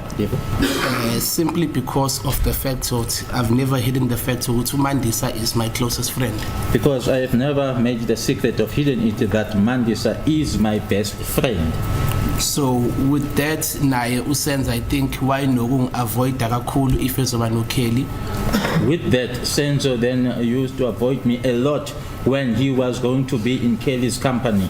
Because naye uKelly wayas if friendship yami no Mandisa. Because Kelly was aware of my friendship with Mandisa. Ngoba sake saba no bhekana ngayo. Because we had a confrontation about it. Okay. Ms. Zandi Khumalo testified that Dumelo Madlala, one of the reasons why he came to visit Senzo is because they were going to do the lobola negotiations. Do you know anything about that? Ubufakazi bakhe uZandile Khumalo ushilo ukuthi enye yezizathu noma injongo yokuthi uTumelo abe khona la eGoli kwakuwukuthi ke wayezoba umkhongi wayezoxoxela ke amalobola. There is no such. There is no such. Thank you. So in one word, if you will describe the relationship between Ms. Kelly Khumalo and Senzo, you'll say it was good. When you about the relationship uSenzo noKelly ukuthi yayinhle. At the time, around the time of the deceased incident. Ngalesi sikhathi ke sokushona kwakhe uSenzo yayinhle relationship phakathi kwabo babili. Engakusho ukuthi babethandana in reference to leyo amalobola angiboni ukuthi into ekhona leyo ngoba uSenzo wayengekaza lobole engacelile kuMandisa ukuthi ufuna uthatha umfazi wesibili lokho ke ngangizokwazi so leyo amalobolo nje ayikho lonto. What I can say is that they loved each other, but what I'm not gonna agree with is the issue of the lobola negotiations. That there is no such. There is no way that Senzo would have gone on to negotiate lobola without having asked Mandisa for consent to take a second wife, and I would have known about it. So there is no such. Okay. Let's move on. As a friend, closest person to the deceased, do you know what was the kind of the relationship, if there was any, between the deceased and Mr. Longwe Thwala? Uma kuwukuthi yayikhona babukhona ubudlelano babukhona phakathi kwakhe umufi kanye naye uLongwe Thwala ngabe uyabazi yini ukuthi kwakuwubudlelano obunjani? If you know of any. Uma kuwukuthi uyazi. As a friend of the deceased. Nanjengomngane wakhe umufi. Engingakusho lapho ukuthi kuzoba nzima ukuthi ngazi ngoba uLongwe ngangamazi mina ngimazi ngoba nakho sekushona uSenzo or sekunelanga lokushona kaSenzo uthana no Zandi so i friendship between uSenzo no Longwe angiyazi engikwaziyo nje ukuthi babejole endlini eyodwa. There it would be difficult because I don't know Longwe, or I didn't know Longwe. I only got to know Longwe on the day of Senzo's demise, and the only thing that I know is that they were dating in the same house. Okay. Inside the house, when Mr. Longwe Thwala arrived, did you see what was the reaction of the deceased when he saw Mr. Longwe Thwala entering the house? Ngabe lelanga ke uma kungena uLongwe ngaba wayibona yini reaction yakhe umufi uma noma ngenkathi abona uLongwe? Babingelelana, uLongwe wangena usenze ngaphandle. If ngikhumbula kahle, so wathi mayengena uLongwe vele esehleli ngaphakathi, uSenzo wangena ebuya noKelly from ngaphandle. Babingelelana nje ngisho babingelela baqhawulana futhi, if I'm not mistaken. Wahlala phansi, so nganganakile kakhulu reaction yakhe. Ngikhumbula nje ngimbuza ukuthi kimanga buthi They greeted each other, and when Senzo came in, or when Longwe came in, Senzo was outside. Then Senzo came in together with Kelly. They greeted each other, and if I'm not mistaken, they shook hands. So I didn't take note of the reaction. I then asked him, Witness mentioned it in Sesotho, I then asked, who is the gentleman? Okay, when the struggle took place inside the house, did you see the actions of Longwe if he was protecting the deceased? When the scuffle, okay. Sorry, madam, when the scuffle took place, especially when the intruder entered inside the house, did you see if Mr. Longwe Thwala tried to protect the deceased, or how was Mr. Thwala's movement inside the house towards the deceased? Protection? Ngaphakathi-ke endlini ingabe ungathi uLongwe kwakuwumuntu owayemvikela noma ezama ukuvikela umufi ngalenkathi-ke lesicafula lesi senzeka phakathi endlini? Hayi cha, uLongwe yona oqala wasukuma waphuma wabaleka. Longwe was the first one to stand up and to run out, so he never defended or protected anyone. Okay, so he didn't take care of anyone who was inside the house. He just ran out and left all of you. Wanishiya nonke ngaphakathi, akazange anake noyedwa ongaphakathi, wanishiya nonke. Yebo kuyiqiniso lo. Yes, that's true. In hospital, you testified that there was a fight from Mandisa's friends with Miss Kelly Khumalo. You remember that? Ushilo-ke nokuthi esibhedlela kwakunefight eyayikhona-ke phakathi kwabangani bakaMandisa kanye naye uKelly. Yebo. Yes. Do you know what was the fight about? Uyazi ukuthi ifight lena yayingani? I think waphela kwabangani baMandisa, knowing ukuthi ngoba sekwenzeke lento eyenzekile kuSenzo, mhlambe labo kwabe ukuhluthwa kwenhliziyo ngoba vele ngiyacabanga ukuthi babengayingeni babengamthandi uKelly. Maybe because it is Mandisa's friends and this had happened to Senzo, maybe it's just that it was that emotions ran high and they didn't like Kelly.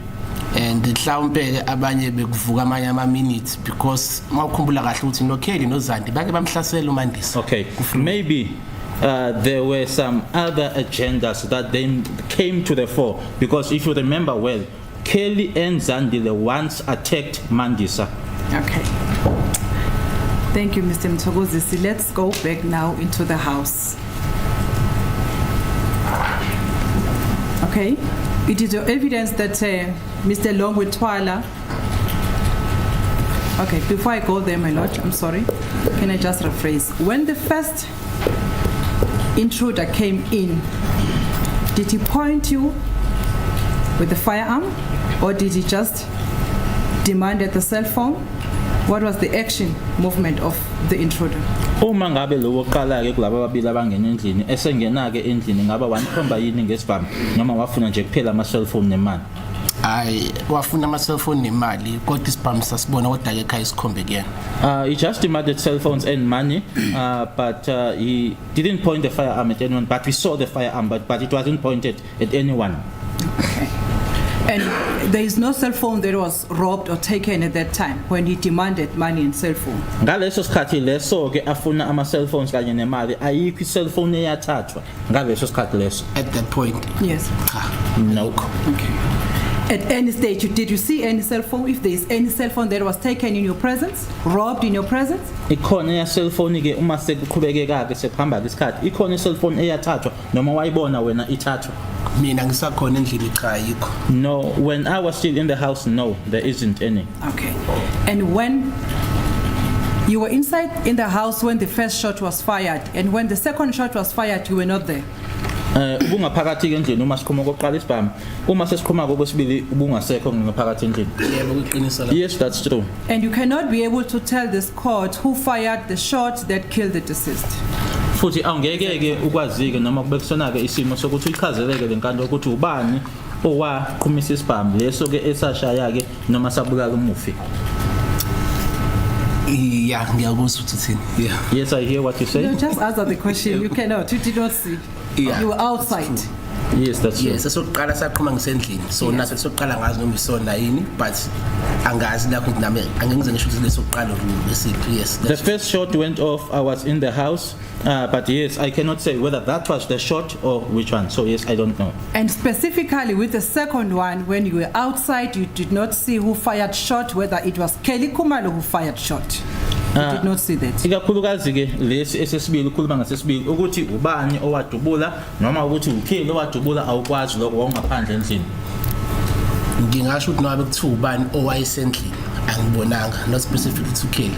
Kulabo ababesendlini. I would say that whoever it was that was inside the house, not specifically Kelly, but from those that were in the house, I don't know, I didn't see. Ngoba kakusakhona umaka Kelly, khona uZandi, khona suspect number 1, ukhona noFemale. Kelly's mother was there. Zandi was there. Kelly was there. Suspect number 1, Tumelo was also there. But my What is question, But the firearm, sorry? Mr. Mthokozisi, let's learn to answer the question. I am asking. You did not see who fired the shot. Awubonanga ubani owadubula. Usubuza kahle ukuthi umention uKelly. So ube bias ngokumention uKelly. Now you're asking correctly because we're biased in specifically mentioning Kelly. And leaving the others. So the answer you did not see? Yes. But yes, I didn't. Yebo angibonanga. Okay. You had said Mr. Longe Thwala had ran out of the house and you also followed him. Am I correct? Shilo ukuthi uLongwe waphumela ngaphandle wasumlandela ke nawe. So Longe Thwala is the first one who ran out of the house, okay? Not that I followed him, but I ended up going out of the house. Yes, that's why I asked the highest level of education, because I wanted to see the level of comprehension of this evidence. Longe Thwala ran out first, you eventually followed to run out of the house, is that correct? uLongwe ke umuntu oqala owaphuma washe nawe uyalandela ke uyaphumela ngaphandle. Yebo ngagcina ngiphumile nami. Yes, I ended up going out. When you ran out of the house, did you see Longe Thwala outside the house within the premises? Sorry. Uma usubalekela ngaphandle ke egcekeni noma ngaphandle ke estradini wambona yini uLongwe Thwala? Cha, ngimbonanga. No, I didn't see him. Okay. And when you ran out, you said you ran out of Kumalo's premises into the street. Is that your evidence? Waphuma ke uma usubaleka waphuma ke egcekeni la kaKhumalo wabalekela estradini. Yebo. Yes, it's true. That's true. The witness, Ms. Nthabiseng Mukherhe, testified that he saw two people running on the streets. Kobakhe ke ubufakazi uNthabiseng yena uthi ke wabona abantu ababili bebaleka estradini. Was it possibly Yes. you and the second intruder? Sorry? Was it possibly you and the second intruder? Engabe mhlambe kwakuwena kanye nalo wesibili. Oh, sorry. I think that question is with the greatest of respect, I think it might be misleading because she testified that the persons ran in the direction of the park, and that's not what this witness did. Yes, ma'am. I'm sorry, my lord. The evidence of Ms. Nthabiseng, my lord, is that the two people ran towards the left-hand side of Ngqashe's homestead. It's actually three. Sorry, my lord? It's actually three. Yes, I was yes. following the evidence. Yes, my lord, but right now I was referring the witness to the two. Yes. According to my understanding of Ms. Nthabiseng's evidence, my lord, is that they ran towards the left-hand side when they moved out of Mr. Khumalo's homestead, Yes. which is the direction that was testified by Ms. Nthabiseng, my lord. Towards the park. Towards the park, yes. But for the witness, it was to the left-hand side, Fine. outside of Khumalo's homestead, because he won't know whether he was proceeding to the park or Okay, what. fine. You can Yes. pose that question. Thank you, my lord. What's the question? The witness, Ms. Nthabiseng, testified that he saw two people running towards the left-hand side on the street in the vicinity where she was sitting in the car opposite Ngashe's homestead. She saw two people running down the street. Ngoba ke ufakazi Nthabiseng wabona ke abantu ababili bebaleka ke emgaqweni la awe hlezi khona ke phakathi emotweni futhi bebalekela ke ngakuhlangothi la ngaku left. Do you understand? I understand. I know I'm not supposed to ask questions. Uthe uNthabiseng uhlala opposite nakanqashi. Is that what you're saying? Did you say that he stays opposite the Ngatches? I just want to. The evidence of Ms. Nthabiseng is that she was at the car Yes. standing in the vicinity of Khumalo's neighbor, precisely opposite Ngashe's homestead. La eyayimi khona ke le moto le athi wayehlezi kuyona uNthabiseng yayimi opposite kwaNgatshe. La kuhlala khona komakhumalo but imi opposite kwaNgatshe. Angeke ngazi ke noma ayibona mina ngangagijimi naye kanje angimshiya mina ngigijima ngedwa yena engilandela ngemuva futhi mina ngajomba la igate ngelincane ngaphandle ukuthi imoto yayibheke angazi ukuthi imoto yayibheke ngakuphi. That's would be another question engawubuza ukuthi yayibheke ngakuphi imoto plus mina ngibaleka ngayo ngasepark ngaphuma la egatini ngangena egatini duze kwegate la kanqashi. I don't know whether she was seeing me, and the other thing is that I was not running with the person. I was ahead and the person was following me, and I did not run towards the park. I ran and I jumped the small gate at the Ngatches. The other thing or the other question that one needs to ask is to whether which direction was the car facing. And also, Mr. Mthokozisi, Mr. Thwala, who ran out of the house first, you don't know whether he ran out to the street or what happened to him. Futhi ke ngathi ephuma ke endlini esebaleka ke uLongwe awazi nokuthi wabaleka wangena esitadini noma wabaleka waya kwenzekani ngayi. Yebo uqinisile. Yes, that's true. But according to your evidence, the three people who ran out of the house, it was Mr. Thwala, yourself, and the so-called second intruder. Kodwa ke ngobufakazi nje bakho kuphela ke abantu abawu3 abaphuma ke begijima ke noma bebaleka endlini kwakuLongwe Thwala, kwakuwena nalo othi owesibili. Yebo. Yes, True. Okay.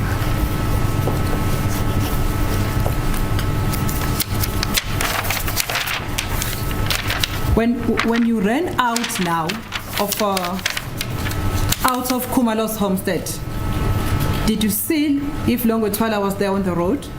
Ngathi usuphuma ke manje la kwakhumalo ke ubaleka ke ngabe wabona yini ukuthi uLongwe wayikhona lapha emgaqweni? Hayi angimbonanga. No, I didn't see him. Okay. Let's go to his statement that he made. A7. Can I ask that I be assisted, my lord, with the statement of the witness A57? I just want to refer this witness to one paragraph in that statement A57.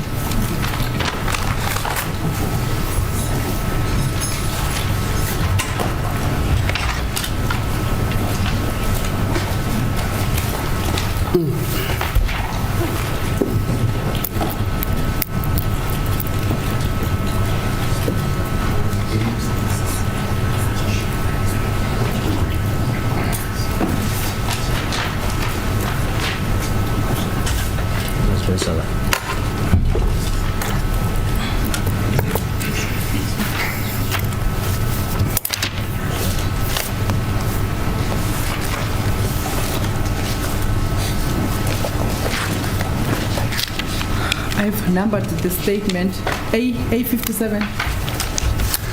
Oh, okay. Thank you. Yes, my lord, I have numbered mine, but that one is not numbered. You will skip. Yes.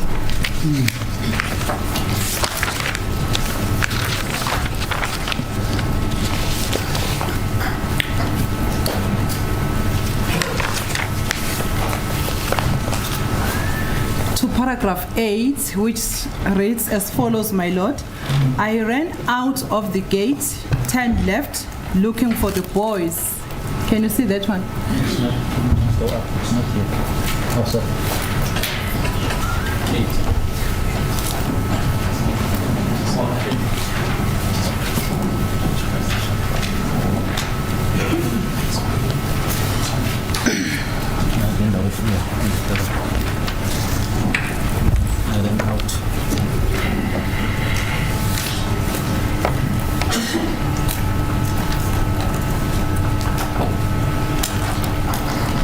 Do you see that paragraph? Maybe it's not numbered, but it starts with the word I ran out. Okay. Can I just read the whole paragraph into the record? Then I will ask you a question regarding the content of that paragraph. My lord, it's paragraph 8. I read, my lord, into the record, open quote.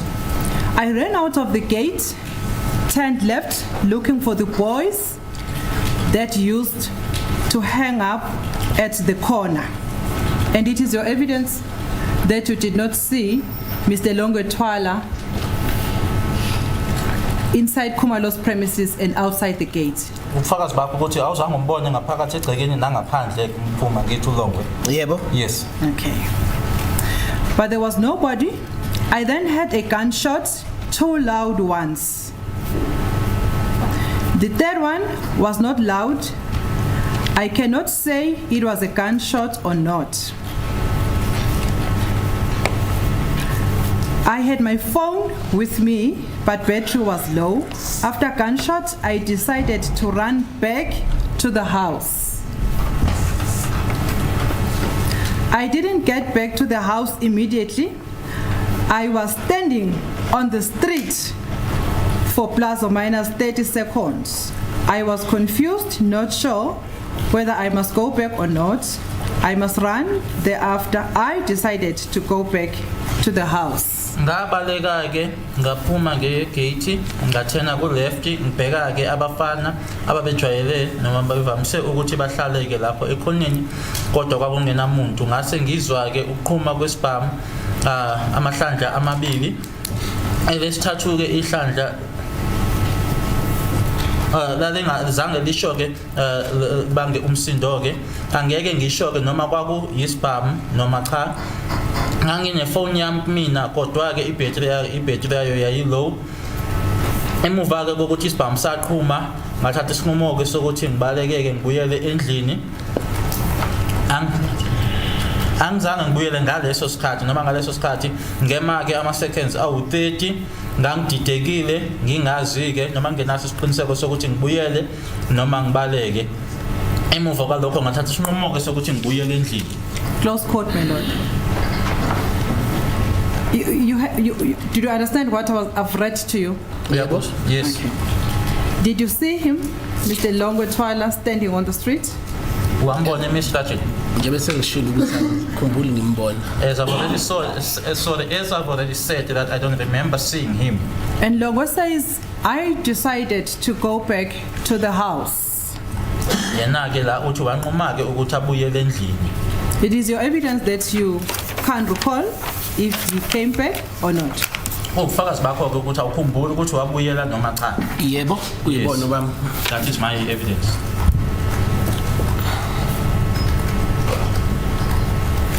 Was Longo present when you carried the deceased to the car? Kanti seniqubula ke umufini yomfaka emotweni uLongo wayekhona. Hayi ngikhumbule sizwe Longo thina siqubula umuntu. No, I don't remember Longo assisting us in picking up the deceased. Okay. Did you see, Longo says he drove with Khumalo to the hospital. uLongwe uthi ke wahamba noMakhumalo ukuya esibhedlela. Did you see that? Wakubona lokho? Ngake ngize ngikubone ngoba phela ngisengihambile mina. I would not have seen it because I had already left. Okay.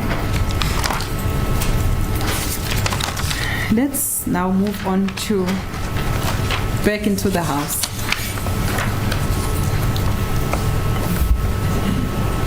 After the first suspect, first intruder, okay, after long, when Thwala had ran out of the house, is there anyone who moved away from the lounge or from the area, whether it's a lounge or whether it's a passage, but where the incident was taking place? Is there any person who moved away from that area? Except Mr. Longwe Thwala. Emuva kokuthi uLongwe sephumileke endlini ngabe ukhona yini kulabo abasala ke ngasemuva ke owasuka ke kuleyo ndawo leyo noma kuse lounge noma kuse passage kodwa owasuka khona lapho mawuthi wasuka as in kulabantu ababesendlini?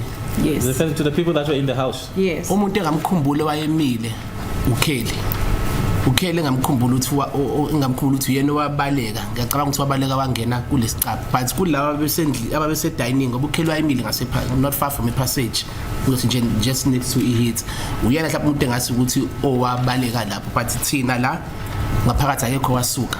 The only person that I remember who was standing at the time was Kelly in the passage next to where the heater was, and she just moved and ran into the bedroom that was close there. But amongst us who were seated there, no one moved.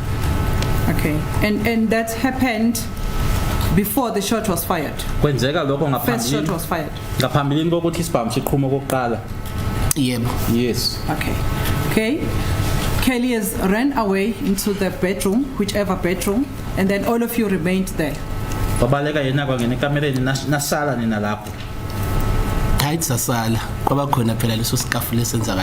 but not you remained. There was that scuffle that happened. It's a sitting room, yeah. Okay. It was in the sitting room, yes.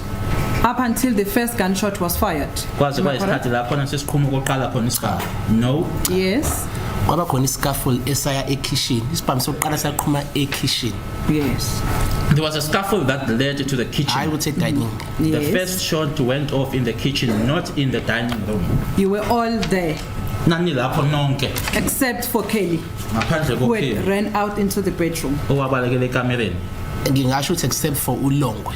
I would say that except for Because Longwe. uKelly was still in the house waphuma uvese ekamereni noma ngasamkhumbuli yena kahle but wayekhona naye lapho. Because at some point Kelly came out of the bedroom. Although I can't remember specifically when exactly, but she was also there. Okay, let's correct the record now. Just tell the court what you saw. If you did not see, let us not speculate. You said Miss Kelly Khumalo ran into the bedroom, and the scuffle took place in the kitchen when Kelly was in the bedroom. Is that your evidence? Ngifuna ke manje silungise ke irecord ngoba ke uKelly ke wabaleka kwangena ekamereni. Kwase kwenzeka ke iscuffle ke le scuffle senzeka khona lapha yana ke ekitchen ake uKelly usekamereni. Ngakho ngisho ukuthi ngesikhathi iscuffle siqala uKelly wayesekitchen uKelly wayesekamereni kodwa siqhubeke nescuffle uKelly waphuma ekamereni kwena ngichazayo nje lokho. What I'm explaining or what I'm saying is that when the scuffle started, Kelly was in the bedroom, but as the scuffle proceeded or went on, at some point Kelly came out of the bedroom. Okay. When Kelly ran into the bedroom, did he run into the bedroom? Did he take her children with her when he ran into the bedroom? Uma esebalekela khona ke ekamereni wayithatha ingane zakhe wabalekela nazo kulelo kamera lelo. I don't think wayezokwazi ukuthatha ingane zakhe yokuqala eyodwa isekamereni ilele eyesibili yayila phambi kwethu umuntu mayengena ungena la eduze kwakhe so I don't think sasikhona isikhathi sokuthi agijima uthatha ingane yakhe ayisekamereni. I don't think she would have been able to do that, or there would have been time for her to do that. The other child was in the bedroom sleeping. The other child was right here where this was happening. So what's the answer? The answer is that she did not take her child and ran with her child into the bedroom. Am I correct? So ke lilonke ke impendulo yakho ithi akazange abaleke nengane kwikamereni. Yebo. Yes. Okay.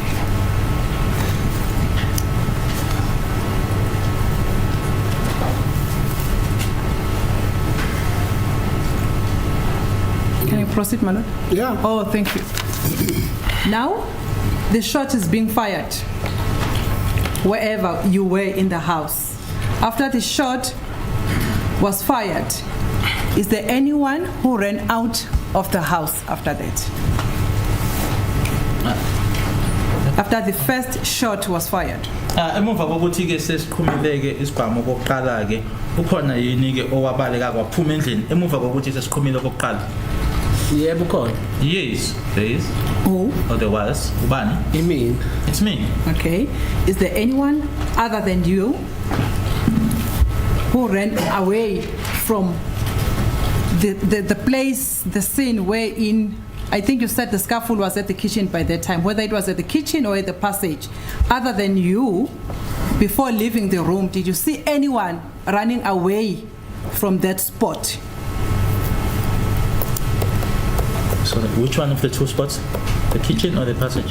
It may be the kitchen, it may be the spot, according to his evidence. But when the shot was fired, other than the witness who ran out, did you see if there is anyone also who ran away of that spot? Ngaphandle kwakho ke nanjengoba ushilo ukuthi wena ke waphuma ngaphandle kwakho kukhona omunye owambona nje esuka lapho kuleyo ndawo leyo enye leses noma kwakuse kitchen noma kwakuse passage.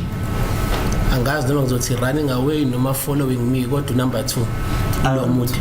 I don't know whether to say running away or following me, but it was number 2, the tall one. Uyena kuwangilandela loyo waphuma engambone ephuma nami. He followed me, he's the one that I saw going out with me. But the rest, you left them inside the house. Is that your evidence? Yeah, but that's true. Yes, that's true. Okay. And then Miss Zandi Khumalo, when he testified, my lord, we have a transcript, my lord. I'm not sure whether the court does have the copies. No, you can it's read fine. from it. I'll just read. Thank you, my lord. I'll just read. On the appearances for the 18th of July 2023, Ms. Khumalo testified. And on page 52, my lord, of the transcript,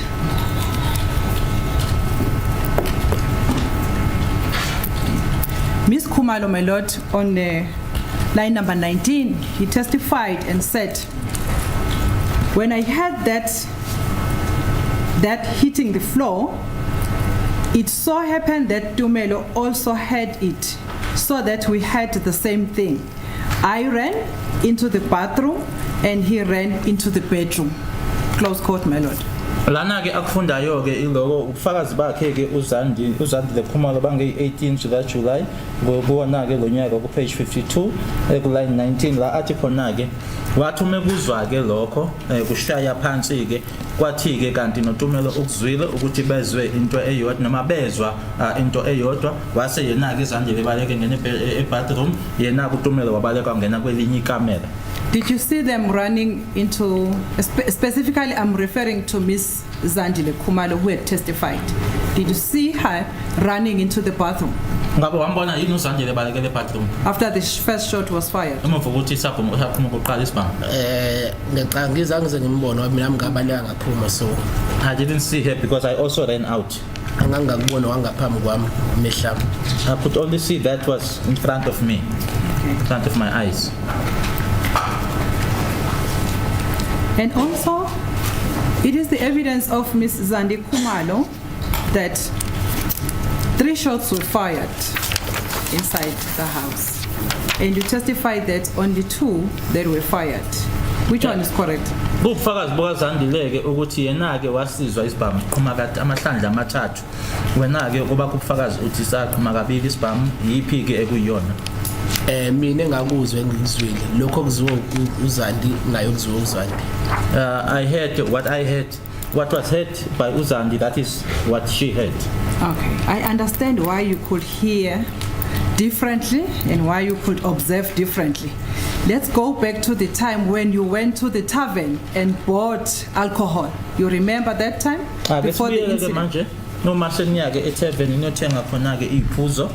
It is your evidence that after buying this alcohol, can I ask that the pictures for all the pictures of the alcohol be referred to this witness?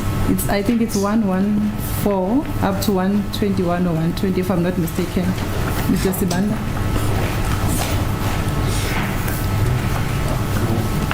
Before this incident, you were enjoying yourself, eating and drinking alcohol Yes. and also watching soccer, watching match on the television. Yebo. Yes. And it is your evidence that you only consumed, you said 2.5 or 3? Just 2.5. Like 3. Not go to 3, 2.5. I just want to show you all these pictures. The reason why I'm showing you these pictures, it's because this is the only evidence that was found by the police when they arrived at the scene. Ngikhombisa lokho ngoba uphela kobufakazi ke lo obathola amaphoyisa nkathi befika lapha kwindawo yesigameko. Okay. You see? Yes, ngiyabona. Yes, I see. You said you consumed what? Hunter's Gold. Hunter's Gold. Forgive me if maybe I don't see it there. Do you see it there? Uyayibona wena lapha ya? Ayikho. It's not there. Okay. And at the time when you left the house, you left all the cans that you had consumed inside the house. Is that correct? Niphuma ke noma nihamba ke endlini. Onke amakani enaniphuza kona ke naniwashiye khona endlini. Yebo. Yes. At the time when you were consuming alcohol inside the house, could you see if there was anyone who will pick up the empty cans, go and throw them outside? Ngathi nanihlezi niphuza ke lapho ngabe khona yini umuntu owambona owayeqoqa lawo makani lawo naniphuza ngawo ahambeke ayowalahlela ngaphandle noma ayolahlela emqomeni. Ngiyacabanga ukuthi angeke ngisho ukuthi khona ngambona kodwa sasingesizo sihlala igcwele amakani kukhona umuntu omdala. I think so, but I don't think that there's someone that I saw, but I also think that there's no way we would have just left the cans there unattended with an elderly person in our midst. Okay, but you did not see anyone. Yeah. Yes, Okay.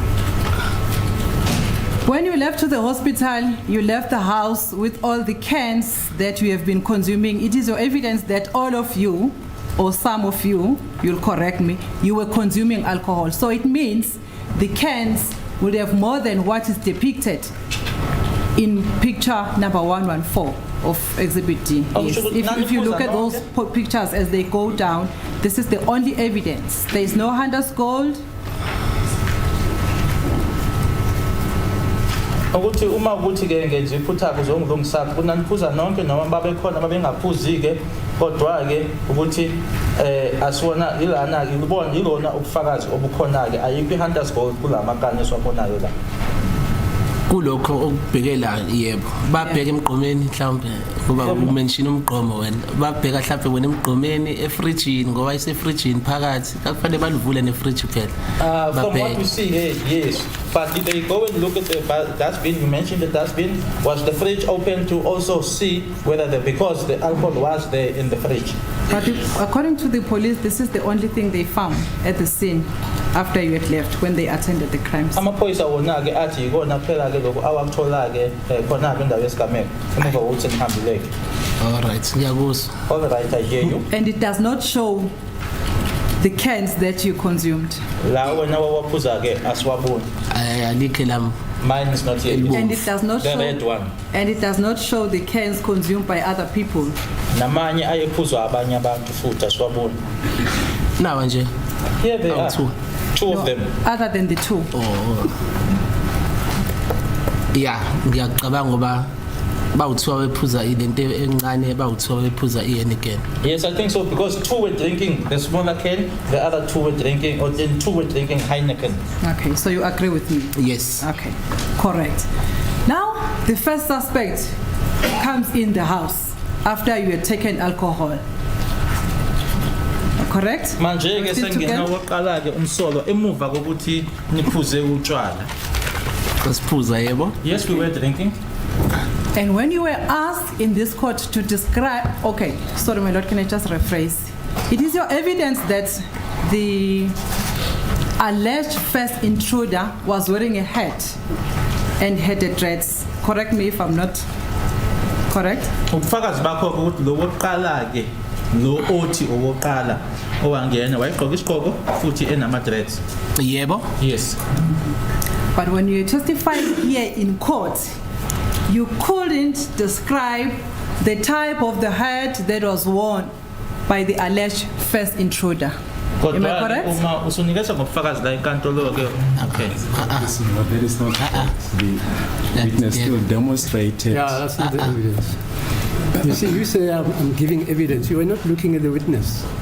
The witness actually demonstrated the type of head he saw on the head of the alleged first suspect who was having dreaded locks. Just demonstrate if you did. If you didn't demonstrate yesterday, you mustn't do it. Just demonstrate if you did. No, but show Mr. Mshololo. I said if you why demonstrated. That's what he did, and then I said anybody who knows what a brim is in Zulu, because me as a so-called Englishman, I know the brim of a hat. And then I said, like for instance, the Minister of Police, Mr. Begikede, wears such hats. And I was saying that after he had demonstrated. Okay. Thank you, my lord. Mr. Mthokozisi, is it correct that you couldn't tell this court what type of the hat you saw, but you only demonstrated and you were assisted to give the definition of the hat? You said it was round. Akuyiqiniso yini ukuthi isigqoko leso kwakwazanga ukuthi usichazeke ubutshengisa nje kuphela ke waze walekelelwa ke wasizwa ke ukuchaza leso sigqoko leso? Isigqoko ngisichazile ukuthi isigqoko sikanjani. I think wena ubungasi understand up until ijudge lisho leligama elishilo lasho ngoba ngizengakuchazela ukuthi siqoka abantu abadala. So hayi ukuthi ngiassistile or whatever mhlawumbe ngasho ukuthi ngegama elishilo ngoba nami bengalazi lelo gama. But ukuchazela ngichazelile. Now uyazi ukuthi ngichazelile. And mention the head. It is only that, not that I didn't know the head, but you are the one who didn't understand it. It is just that the judge then mentioned the word, the prim word that the judge mentioned. The reason why I'm going back to this, Mthogo, Yes. I want you to clarify for the record whether you were able to tell this court what type of the hat was worn by the first suspect. Because I need clarity on that.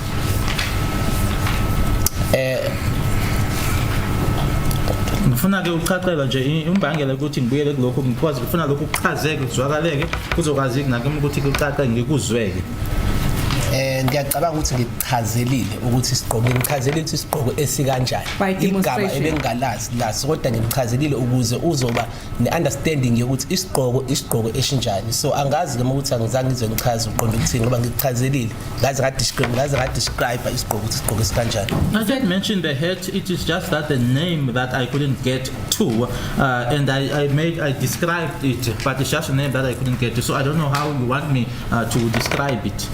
Can I also, is it also correct that you when you gave the description of the hat worn by the first suspect, you said it was round, according to your demonstration? Ngalendlela ubuchaza ngayo ke ubuchaza nje ngesigqoko esi-round. Indlela esichaze ngayo la ukuthi sikanjani. That's how I mentioned round here. La sikanjani. It's round. Yes, sikanje. And Tumelo on the date at the time of the incident was also wearing a hat. Am I correct? No, Tumelo ngale langa lesigameko wayifaka isigqoko. Or you can't recall it? Khona umehluko phakathi a hat isigqoko ngiyabona ukuthi ngiyadideka ke manje nami. I'm also getting confused now. Yini hat yini isigqoko ngoba No, you can correct me. That's why I want to get a clear answer from you, whether it was a cap, whether it was a hat. My lord, can I just refer the witness to photo number 5 and 6? Yes.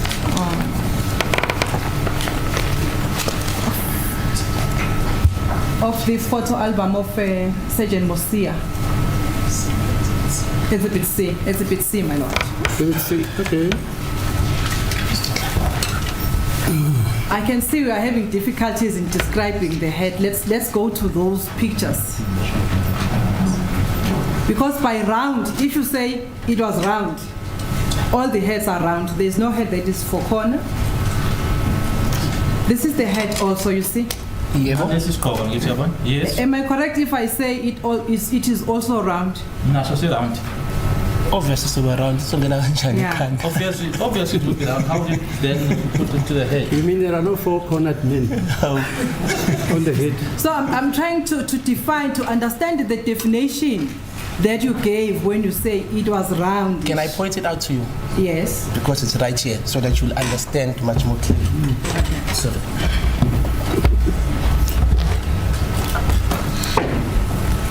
This is what I'm referring to.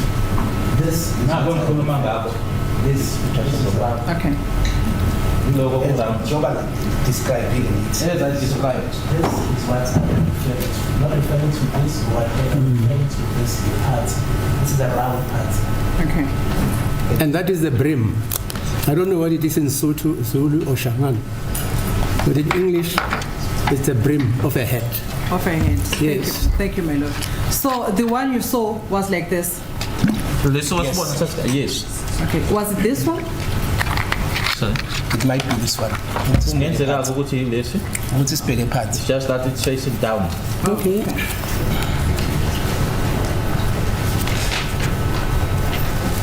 Yeah.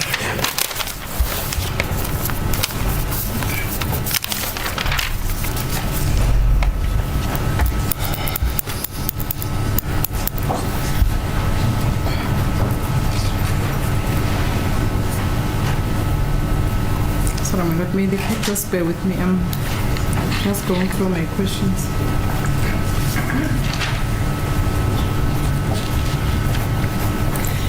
And further to that, you said also the first intruder was in possession of the firearm, but you can't define it. Ushilo ke lo uqala ukuthi wayenesibhamu kodwa ukuthi nje awukwazi ukuchaza leso sibhamu leso. Yebo, that's true. Yes, that's true. And you also can't tell this court what is it that you saw that made you to say it was a firearm. Nokuthi ke awukwazi ukuchaza ukuthi yini le owayibona eyenza ukuthi usho ukuthi yisibhamu. Ngiyakuzwa. I hear you. And the first intruder, is it your evidence that he had dreadlocks and also wearing a hat? Ubufakazi bakho ukuthi lo oqala wayenama dreadlocks efake isigqoko. Yebo. Yes. Fakazi bami. That's my evidence. So his head was covered. Ukusho ukuthi ikhanda lakhe lamboziwe. Ikhanda lanibhuziwe. Yeah, it means Kodwa because he wabona had ama-dreads. dreads. Yes. Yes, the head was covered, but you could see, or you were able to see the dreadlocks. Okay, can you just describe how was the dreadlocks that you saw? Aye kanjani ama dreadlocks? Ama-dreads ayevela la. Njengoba egqoka isigqoko, ngiyacanga uma ufaka isigqoko. Ama-dreadlocks azovela la. They were Ayavela appearing la. here. In your case, now towards what the did ears. lapho usufaka isigqoko nje They were coming on side by side. Yes, side by side. Yes. Ufaka isigqoko mina ngimbona la ngaphambili kwami ngithi so obvious azophetruda la. Because I saw the person in front of me, so obviously they would protrude from the sides. And also he was wearing a hat. Efake isigqoko. Yes. Yes. Did he have any gold teeth? COVID. Hayi ngikhumbula. No, I don't remember. Okay. And his dreadlocks were not tied at the back. Ayengaboshiwe ama dreadlocks akhe. They were loose. emuva. Ngiyacabanga ukuthi ayilusi ngoba kuba iboshiwe kwangeke ngiwabone phela lapho nesigqoko ngeke asifake. I think they were loose because if they were tied, and then I would not have been able to see them, or he would not even have put on a hat. Could you see or did not see? Wakubona noma awuzange ukubona? Ukuthini? Whether What? they were loose or they were tied. Ukuthi ayeboshiwe noma Dreadlocks. ayelusi. Njengoba ngichaza ukuthi la obvious la awaboshiwe la ivele khona la kuyena. So esigqokeni ngeke ngize ngibone ngoba ufaka isigqoko nje. Here, where they were protruding, they were loose. Then obviously where the hat was, then I was in no position to see whether they were tied or not. In other words, you could not see his face properly because there were dreadlocks on his head and he also had a hat. Ukusho ukuthi ubuso bakhe ke wangekho kusimisa ukuthi ungabona ke ngoba wayenama dreadlocks futhi ke efaka isigqoko. Ngizongamboni kanjani ngoba phela ubuso buyavela. How no? Ngoba phela How would that have not been possible because the face could see or appear. Let's move on to the identification parade now. From the observation that you saw, it is your evidence that when you attended the identification parade at GP, if I'm not wrong, you could not identify anyone. Uma ngenza iphutha ke kule yase GP ID parade awuzange ukhombe umuntu kule. yebo kuyiqiniso That's lokho. true, yes. And also in the identification parade that you attended in Pietermaritzburg, it is your evidence that you did not identify anyone. Naso Peter Marisbeck futhi awuzange ukhombe umuntu. Ngakho umuntu with similar features but ngisho ukuthi kwagcine yeah. You have I testified pointed out that, someone with similar features. yeah, you have testified that you've corrected that and you Okay. told them you did not mean that. That's why I'm Yeah. wrapping it up to All say right. it means you did not point out anyone. You did Usho not ukuthi awuzange identify ukhombe anyone. umuntu. Yebo. Yes. Okay. The reason why you could not identify anyone, it is because when the incident took place, you had taken alcohol. That is why you couldn't see properly. Imbangela ke noma izathu sokuthi ke ungazange ukhombe umuntu ingoba nkathi ke isigameko lesi senzeka ke waphuze utshwala. Yebo uqinisela ngiphuzile amakana of 2 Hunters Gold kodwa ngangibona kahle kabi. Yes, you are right. I drank 2 cans of Hunter's Gold, but I could see clearly. And you want this court to believe that the intruder you saw was carrying firearm when you cannot even tell what part of the firearm you saw, which makes you to say it was a firearm. Ufuna futhi lenkantolo ikholweke noma yamukeleke lokho kushoyo ukuthi wabona umuntu ophethe isibhamu kodwa ukwazi nokuthi uchazeke ukuthi wabona kuphi ukuthi yisibhamu noma yini le owayibona ke. Yebo. Yes. Lastly, you testified regarding the. Okay, sorry, my lord, can I just rephrase before we go there? I forgot to ask you one question. When you were at Ngashe's homestead,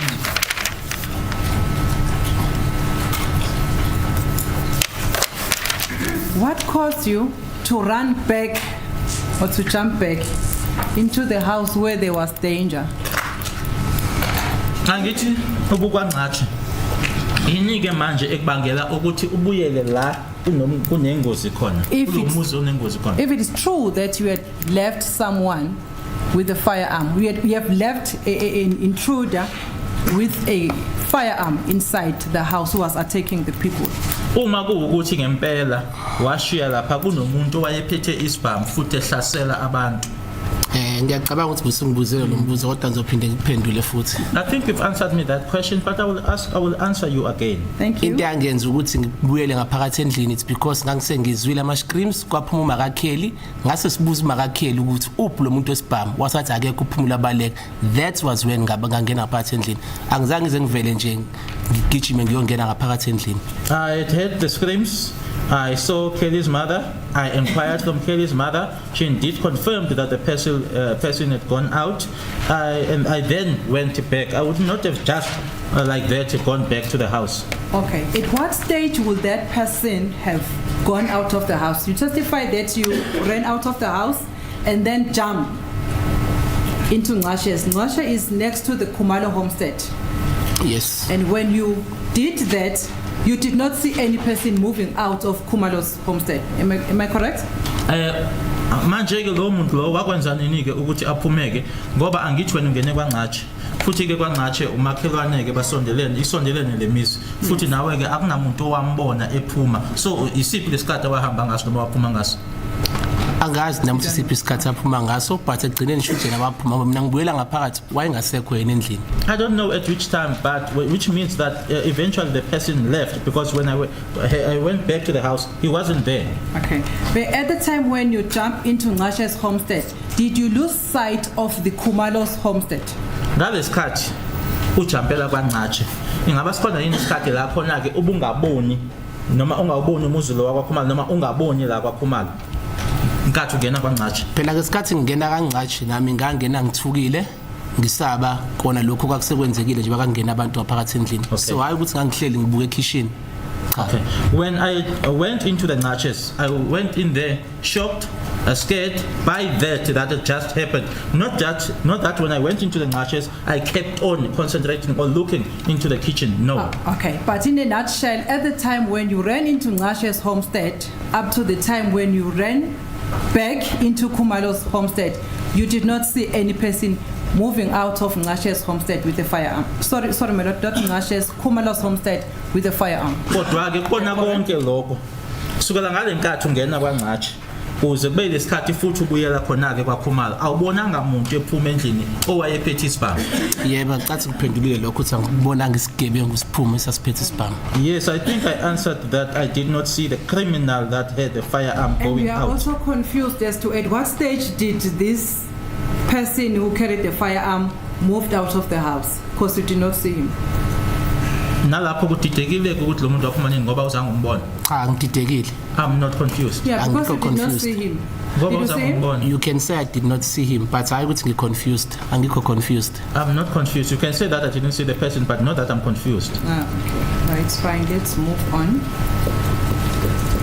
And it's only according to your evidence, it's that you were told by Makhumalo, and it is Makhumalo who went out of the house first. Futhi ke uthi wena uMakhumalo wakutshela ukuthi lo muntu akasekho nokuthi ke uMakhumalo waphuma kuqala endlini. Ngizothi Makhumalo engambona mina ephuma endlini hayi ukuthi waphuma kuqala.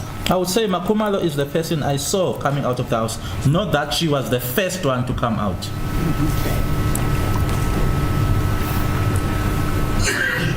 When you entered inside the house and you found the deceased, is there any person who was with the deceased when you saw him? Uma usubuyela endlini uthola umufike la umthola khona ke ngabe wayekhona yini umuntu owayelapha yakuyena umufi? Hayi noma ngisakhumbula kahle kodwa angiboni ngathi wayekhona ngoba mina ngaqhamukela kuyena nje ngisakhumbula kahle kodwa ngiboni ngathi wayekhona. Although I can't remember that well, but I don't think that there was anyone, because when I appeared there I found him. And if there was anyone, you would have seen him or her. Uma kuwukuthi wayekhona umuntu wawuzombona. Yebo. Yes. At that time, did you see Zandi? Wambona uZandi ngaleso sikhathi? Hayi cha. No. Did you see Kelly Kumalo? Kelly? Cha. No. Did you see Makhumalo? uMakhumalo? Makhumalo wayekhona phela ngangena vele nje ekhona naye la. Ngingena vele ukhona Makhumalo. Makhumalo was there. As I entered, Makhumalo was there. And you don't know where Kelly Kumalo was at that time? Ukuthi uKelly wayekuphi awazi? No, angimkhumbula uKelly. No, I don't remember Kelly.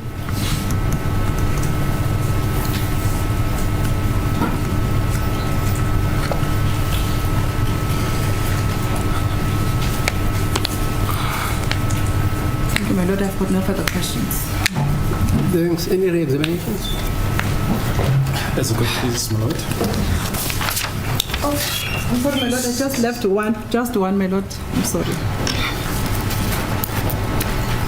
Yes. Thank you, my lord. When I was asking you about the language that was spoken by the intruder, you remember that portion? You said Zandi was here, you had her, meaning me, I had her Zulu, so it means you were watching her testimony. Kunento ikhulumileke ukuthi uZandi ebela umzwile uZandi uma ekhuluma uzwile isiZulu sakhe okusho ukuthi ubufakazi bakho bubhekile. Ngathi ngikeza ngobufakazi bubhekile. Njengoba kangishilo angililandeli icala ngisaphinde ngiyasho. Yeah, it's a misunderstanding. I listen intently. This witness was explaining that if you are Zulu speaking and you come from Enkandla, Yes. Engutu, Yes. you can go on and on. Your Zulu will be different in tonality from that which is spoken in Johannesburg. Am I correct, sir? Yes, I did say Yes. that, but I understand what she is saying. You understand what I'm saying? Referring to Zandile speaking inside the house. Is that what? Yes, that's true. That's Yeah, what I please. want to Let's listen. clarify ukuthi uZandi njengoba yela uZandi phela angimqali ngiyamazi. So ngiyasazi isiZulu sakhe. I So know I refer Zandi. ukuthi la enkantolo because that would make sense kunina ngoba senimzwile isiZulu sakhe njengoba nisizwa nesami. So uZandi sengihlalile na ngiye ngahlala naye prior before so ngiyasazi isiZulu sakhe ukuthi sikanjani. I know Zandi, But icala angililandeli ngisasho namanje. I I'm don't still follow the saying case. I don't follow the case, but I was making it easy. I was making reference to you. That is now in the plural. That I spent time with Zandi, so I know how she speaks. This is Zulu.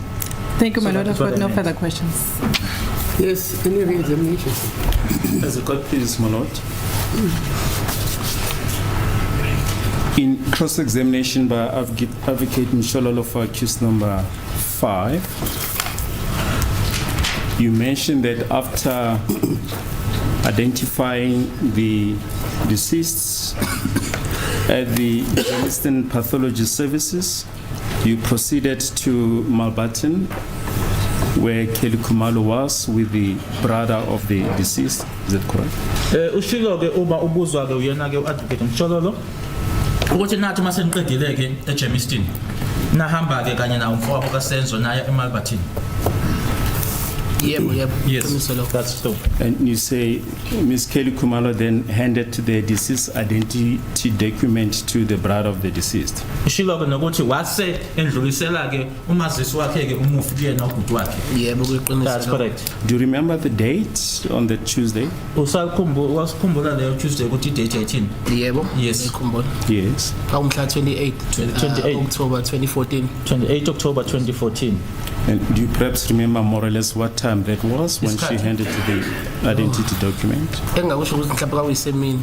I'd say that it was during the day, Noma ngasakhumbuli kahle kodwa kwakuyisemini. although I can't remember well, but during the day.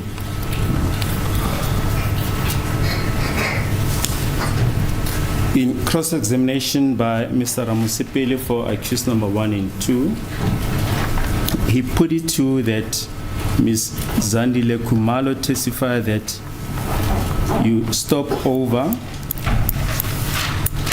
at the venue of the party en route to Dorothy Nyembe. Kukhona ke akushilo kuwena ke ubaba Ramosepele ukuthi ke khona la enama khona ke noma ufakazi bukazana ukuthi khona ke indawo onayadlula so nayo ndlula la iphathi eyizoba khona endleleni eya eDorothy Nyembe. Yebo ngiyakhumbula lokho Yes, I kodwa akukona iqiniso. Yes. Yes, I remember that, but it's not the truth. Yes, you replied that you never reached the venue of the party. Ushilo ukuthi zange niyofika lapho. Cha azange sizofika. No, we didn't. Can you clarify as to what time were you supposed to attend the party? Asike sichaze nje ukuthi iphathi lena kwakufanele ukuthi naniye isikhathi sini kuyona. Iphathi kakufanele noma ngasakhumbula kahle but iphathi kakufanele kube isemini ngoba yayizoqala ngokugokhatha and then from lapho kakuzomove sekuyiwa endlini kaRoy Mahamutsa la kakuzoka kunebray khona na zonke into ayizokwenzeka khona kodwa ukugokhatha engikwazi kwakuyisemini. The party was supposed to have taken place during the day because that's when the go-karting would have happened. Then from there, we then proceeded to Roy Mahamutsa's party where the braai and everything was going to be held later on.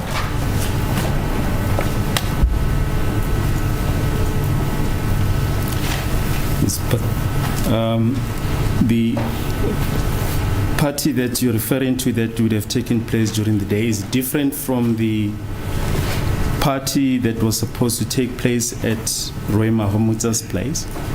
Le party le okhuluma ngayo uthi yayizokwenzeka emini kwakuyiphathi yahlukile kunale eyayizokwenzeka endlini kaRoy Mahamutsa.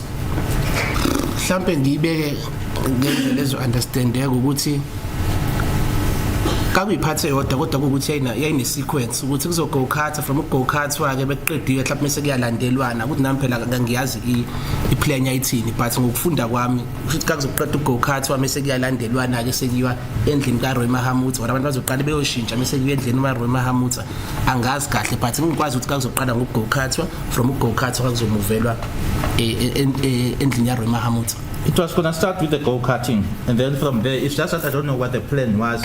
Maybe from there, then a convoy to Roy Mahamutsa, or people would maybe first have gone to change their clothing, then go to Roy Mahamutsa's house. Now, en route to Dorothy Nyembe Stadium, did you stop over at Roy Mahamutsa's place? Manje ke endleleni eya khona ke eDorothy Nyembe ingaba nandlula yini kwaRoy Mahamutsa? Cha, no, we didn't. Thank you. And do you perhaps know if the deceased was making any inquiries as to how far the arrangements for the party was? Ingabe uyazi yini ukuthi uma ufike wayemani buza noma ke ezama ukwazi ke ukuthi ama plans noma ama preparations eparty ahamba kanjani? Hayi cha. No. Cha. Thank you. No. Mr. Ramosepele, on behalf of accused number 1 and 2, asks you to describe how the first intruder was clad. You mentioned that he had the jacket or jersey. Do you remember what the color thereof was? Buziwe ke ngejacket lana noma ijezi ngabe usakhumbula yini umbala wayo ukuthi wawunjani? Noma ngasakhumbuli kahle, but it was ngasho mhlawumbe darkish color, but angisakhumbuli kahle. Although I can't remember that well, I would say that maybe a darkish color, although I can't remember well. Dark, it could be black, brown, grey, navy, black. The colors that the witness is now mentioning, black, brown, navy, around there. And when Mr. Ramosepele questioned you regarding Exhibit U2, the statement that you made on the 14th of December 2017, you indicated that it was taken down at the beach. Is that correct? Uma ubuzwa ke uyena ke Mr. Ramosepele ke mayelana nestatement yake esenziwa nge-14th ka December 2017 ushilo ke ukuthi senzeka noma sathathelwa ke ebeach. Yes, khona statement engasithathele beach, and I think isona. Yes, there is a statement abangithatha. There is a beach. There is a statement that was taken from me at the beach. I think that's the statement.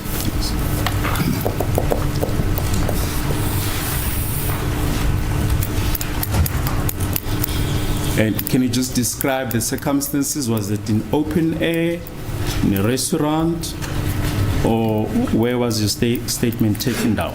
Lapho ebeach ke kwenzeka kuphi lokho kwenzeka njengaphandle nise restaurant kwenzeka kuphi? No, kakuyindawo evulekile. It's an open Beach area. kunale ndawo yokuhlala, yabo itafula inezitulo ngala, itulo ngala. It's an open area. You see at the beach there are tables and it's got chairs on the chair on this side, the chair on that side. Like a bench, I'm not going to say a chair, bench, sort of. But it was not inside a restaurant. Kwakungekho ngaphakathi ke restaurant.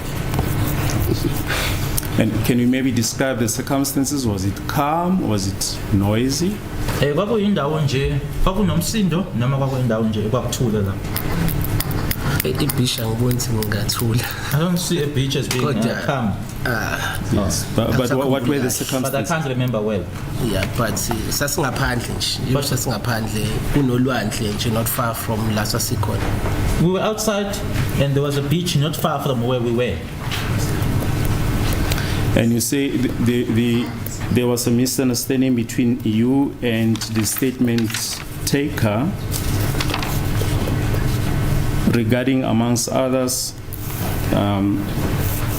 which suspect was wearing a hat and which one was wearing a hoodie. Ushilo ke ukuthi kwakhona ke ungazwani noma la kwakuno misunderstanding nakhona ke phakathi kwakho nalo owayethatha istatement mayelana nokuthi ke ubani owayefake ihoodie ubani owayefake isigqoko.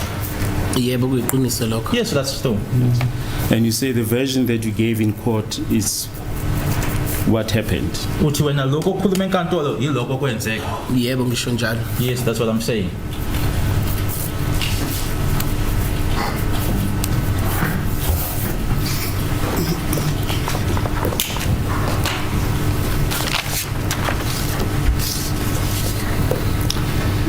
You mentioned that you don't remember if the statement Exhibit U2 was read back to you. Do you perhaps remember if you were given the opportunity to read the statement yourself? Ushilo ukuthi awusakhumbuli noma istatement lesi ke wasifundelwa yini? Ingabe uyakhumbula yini ukuthi wena wasinikezwa ke ukuthi uyifundele? Lokho ukuthi wasifundelwa uthi awukhumbuli, kodwa ukuthi usinike wena uyifundele uyakhumbula lokho. Cha, hayi ngikhumbula njengoba ngisho ukuthi zikhona istatement engayifundanga, zikhona engikhumbula ukuthi mhlawumbe siningangizifundile. So angisakhumbuli nalapho ukuthi le kulesi ke banginikeza noma banginikeza ngayo ngikhumbula. No, I don't remember. As I said previously, that there were statements that were read back to me and there were statements that were not. So with regards to this one, I can't remember.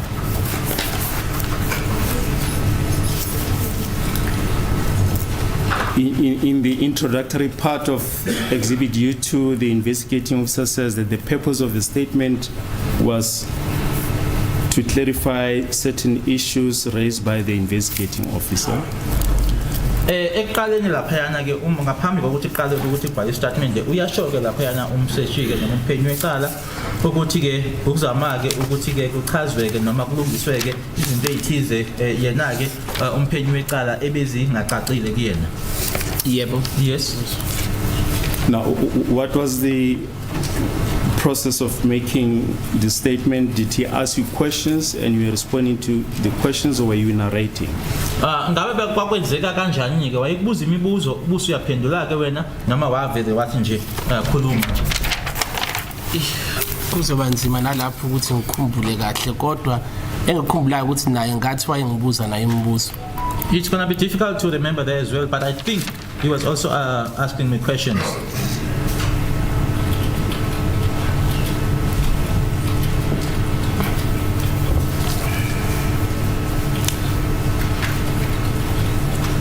Mr. Ramosepele also put the version of Kaya to you as to what happened when you left the premises of the Ngashas. Okunye futhi ke ubaba Ramosepele ke akubuze ngakho ke noma ukuchazela ke ukuthi ukhaya uthini ke yena ukuthi kwenzekani uma wena usuka uphuma kwaNgqatshe ubuyela ngale. When you jump over the concrete wall from the Ngashas into the Kumalos, did you see where Ngashe Senior was?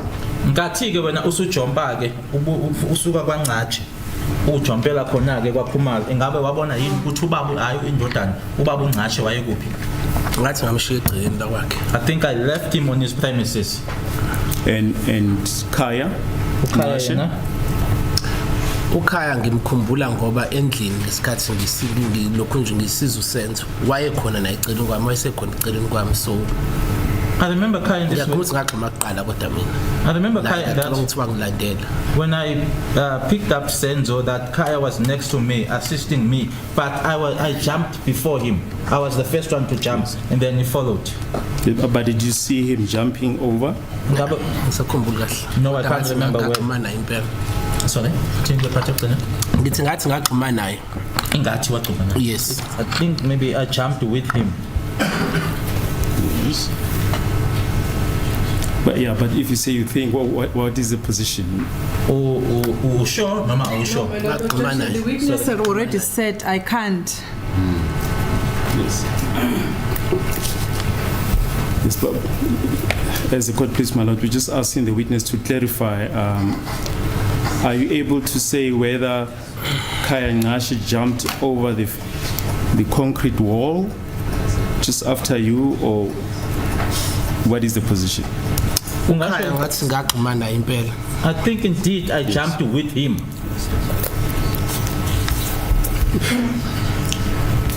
And perhaps just lastly, when you were carrying the deceased from where he was lying in the house, did you carry him straight to the vehicle or did you take rest in between? Ingabe uma niqobula umufike nihamba niya naye emotweni ingaba namqobula ke nase niyanqo emotweni noma nanimane niphumula? Yo ngengisakukhumbula ke lokho kodwa engikwazi ukuthi uSenzo wayisinda. I want to remember ukuthi asimqubula esinda besimqubule sambe naye angazi ke noma sase resta kodwa ngibona sasolesi resta kanjani ngabe siyamphuthumiswa esibhedlela. I can't remember that because yes, Senzo was heavy. We just picked him up, but I don't see us that we were taking rest. How were we going to do that? Because we were rushing him to hospitals. But if sa resta mhlawumbe ngabe isikhathi angazi mhlawumbe second phinde simqubule angisakhumbuli kahle But if it is indeed that we rested, maybe a second, but I can't remember. Thank you, Mama. That is well. Yeah, sorry. Just for elucidation of what was put to you. You heard that advocate Mumalo put it to you that one of you persons who were inside the house, excluding what you say was the first and the second suspect, shot and killed Senzo. You heard that? Uyakhumbula ke okushiwo kuwe kushiwo uyena ke uadvocate Nxumalo ukuthi ke ukhiphe ke laba bawu2 ke laba ekuthiwa bangena ke ukuthi omunye wenuka ababephakathi endlini ke uyena wadubula uSenzo ukhumbula esho kwena. Yebo ngiyakhumbula. Yes, I remember that. When, so the questions I want clarification on.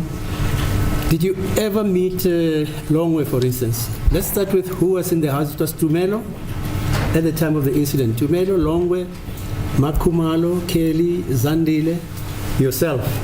Ibona ke abantu babesendlini labo ujaji ababalayo ngithi. And Senzo. And Senzo, of course, yes. The previous day, it means the 25th. Were you with Senzo? Yes. Yebo nganganye noSenzo nge25. Right. Were you also with Zandi? Yes. No Zandi futhi. Where were you? We ngasho ukuthi we at Malberton, but we met Orlando, Soweto. I would say Then we that drove to Malberton. I would Yes. say we were in Malberton, but we met at Soweto in Orlando, then drove to Malberton. And Tumelo, on the very day, did you meet with him? On the 25th? Huh? No. Azange hlangana noTumelo And then nge25. Longwe, on the 25th, did you meet with him? No. Azange hlangana noLongwe nge25. Makumalo, on the 25th, did you meet with No. her? Azange hlangana noMakhumalo nge25. And Kelly? Yes. Nganganye noKelly nge25. So the only aspect was that you, Zandile, Kelly, and Senzo were together at Yes. some stage on the 25th. Yes, that's true. Nge25 mina uZandi uKelly kanye noSenzo ke sasindawonye noma kunesikhathi la esasindawonye. So you never conspired? We never? Conspired? With Kelly? All of you? That's what it was put to you? No. Asikaze sibophe No. uThula. Okay. The other aspect is, did you attend Senzo's funeral? Yes, I did. Ngaya emngcwabeni kaSenzo. Did you play any part in the arrangement of those funeral rituals? Yes, I can say the memorial service. The memorial service here and the one in Durban on Friday. Remember that service le eyayilana nale eyayisedebeni The ngolesihlanu. one here in Joburg was held on Thursday. Okay. Eyala yayingolesine. You attended both memorial services? I attended one, the one here in Joburg. The one in Durban, when we reached in Durban, the memorial service was already over because we were driving down with Senzo's car.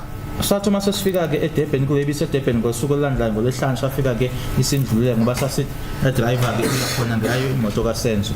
Do you know if Tumelo attended the funeral of Senzo? I'm not sure.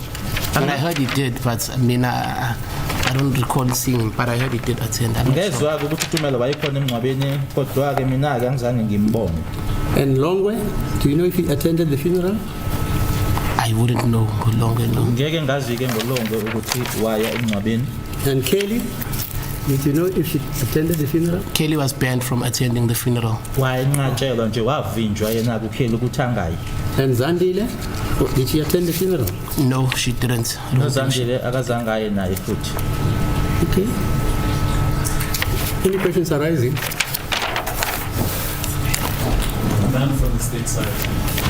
Perhaps one question, my lord, and which is this: Zandile Khumalo, when asked by the state prosecutor, when last did she see Longwe Thwala, she said on the evening of the 25th of October. And yesterday when I asked you, you were, there's the four of you, that is Zandile, Kelly, Senzo, and yourself. Yes. And then you were accompanied by a gentleman and a lady, but they later left. They didn't sleep over at Malberton. I asked you specifically, was that gentleman Longwe Thwala? Remember that? Yes. What was your answer? I said I don't recall, I don't remember, because that person was too far, and when we walked inside the house, they didn't spend much time. They left with the female. So I don't recall seeing them. Even the other girl, I don't know who she was. But the uma ububuza ke izolo ngalapha noma lo wesilisa nowesifazane babe semalbathini shilo ukuthi babe kude base behamba ke nalona futhi ke wesifazane nayeka ngikhumbula nokuthi kwakubani.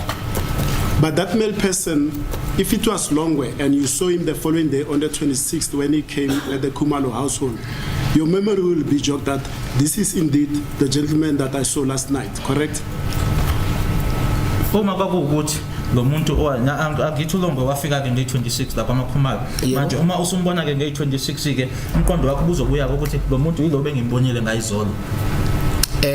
Ngaba kanjalo kube ngangikhulumile naye mhlawumbe but manje umuntu mawuzombukela kude ungamnakile futhi ungaba nzima ukuthi ngithi ngakusasa benginaye ngayizolo. That would have been the case if I had spoken to the person, but if the person was at a distance and I didn't pay attention to that person, then it would have been difficult for me to say that I was with this person the previous day. Sorry, my lord, I'm just reading from a document that I've just included.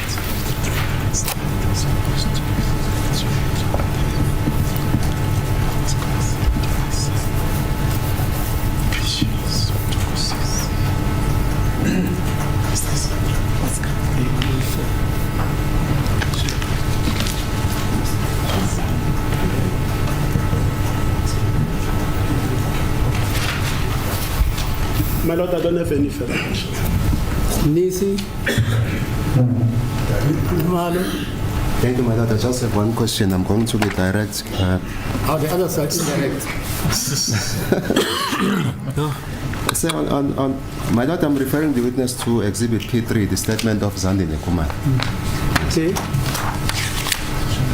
It's about the events of the 25th. It's a statement of Zandile Kumar that was entered and marked Exhibit P3 at paragraph 22. It's A114. Yeah, read a portion to him. Yes. It says the previous night we supposed to perform at Soweto and there was rain. The performance was cancelled. Myself, Precious, Mthokozisi Thwala and Senzo went to Kelly's house. I cannot recall where. Okay. Lana ke le statement lesi esikazandile ne ukhuluma ngaloko kwenzeka nge25 A114 uthi kwakufanele ngalezo 25 lezo baperformeke eSoweto kodwa ke ngenxa yokuthi kwakunemvula yaseke leyo event leyo bayikhansela yena uSenzo uKelly uLongwe kanye noPrecious base beya kwa Kelly noma baya did I hear you correct to Malbatin? I cannot recall where Longwe joined us, but he was at Kelly's house. He did not sleep there, but left myself, Kelly, Mthokozisi, Precious, and Senzo. Angazi ke ukuthi uLongwe ke wasijoina ngasiphi isikhathi kodwa wayelapho ke kodwa akakazange lale wasehamba washiya mina uMthokozisi uSenzo uKelly kanye noPrecious. Statement esikazandi leso. Yebo. Yes. So are you following, sir? Because I'm taking this from what the court has asked you. Lokho uthi kubuya kuloko obubuzwa uJudge. Maybe to be clear with you, so you did meet Longwe on the 25th of October. I think I've explained ukuthi lo mawukuthi le muntu wesilisa bangisho ukuthi kakhona umuntu wesilisa newentombazane mawukuthi lo wesilisa kakuyena uLongwe then should kakuyena uLongwe but mina angizange ngize ngikhulume naye angizange ngize ngimbone so angizange ayikho engayikhuluma naye ngangimbukela from kude and wahamba lo muntu washesha ukuhamba so angazi fanele ngize ngithi ngimbonile uLongwe ngayizolo ngibe ngisho ukuthi angimbonanga. I did make mention of the fact that I saw a gentleman on that day, but the gentleman was at a distance, and I never spoke to the gentleman. If it is then, but I'm not disputing that, but I never spoke to the person, and there was also a female as well. I did say that. But not a long time passed, and you saw this person on the following day, the 26th of October, 2014. Which means? Sorry. Do you have instructions that that person was Longwe? On the 25th. I'm reading from the document. That's Zandi's statement. Yes. I'm asking a pertinent question about your instructions. No, I don't have any instructions. I was reading from the document. No. That's Zandi's statement. Yes. Because the witness says he saw that person with a female person. They were at a distance. He never spoke to them, didn't identify them, and can't even dispute whether it was Longwe or who. Yes, yes. Because he only physically saw Longwe the following day. Is that not your evidence? That's exactly what I'm saying. Yes. Just one question. The court also asked you about if there was any conspiracy theory. You said no. If there was, were you going to agree? Inkantolo ikubuzileke ukuthi kwaba khona yini iqulo laboshwa wasuphendula ke wena wathi cha uma ukuthi lalikhona ke ubuzovuma Lalingeke nje lize baqale balikhuluma iculo phambi kwami. They would never even have started conspiring in my presence. Thank you, my lord. I have no further That's my reservation. answer. Thank you. So before Ms. Michelolo examines, can I just ask one question, follow up from Mr. Okay. Mr. Thwala, on the night of the 25th, if I recall, your evidence is that you passed by Soweto and you also bought alcoholic drinks after the soccer game, correct? Uma ngikhumbula kahle uthi ngabe kwakusuka nge25 emuva kwegame noma igame isiphelileke nadlule Soweto nathenga utshwala nakhona. That doesn't arise from the I know. questions. Okay. Is he having another party? Okay, let me leave it there. But on the night, on the 25th, in the house, the two persons, Precious and the gentleman, did they enter the Malbatten residence of Kelly Kumalo and Senzo Meyiwa? Labantu abawu2 labo okhuluma ngabo babe khona babo wesilisa kanye nowesifazane ke ingabe bangena phakathi nabendlini lapha eMalbatten kwaKelly nakwaSenzo. From la ngihleli khona mina ukuthi eMalbatten nayo picture yakhona babe lapha ngasemnyango eduze kwefridge. That's the only interaction engasho ukuthi ngababona kuyona. Hayi ukuthi beza abahlala la edining or sitting room la ngihleli khona babe lapha nje ngase kitchen ngibabukela kude. Yebo bangena ngoba ubabona kwami ngababonela lapha. Yes, they came in. From where I was seated, they were at a distance. I never interacted with them. They were at the fridge. It's just that we don't have a picture of the house in Malbatten, but they were at a distance. Yes, they came in because they were in the kitchen area, but I saw them at a distance. They were in the kitchen area. Where were you seated? Uhlezi kuphi wena? Njengoba ngishilo sitting room. The sitting room. And in relation to the sitting room, where's the kitchen? Is there a barrier wall that you can't see somebody that's at the kitchen? La ohlezi khona nekhishi ke ingaba kunobonda ke oluhlukanisayo olwenza ukuthi ungaboni. Alokhu bonda kodwa kukhulu.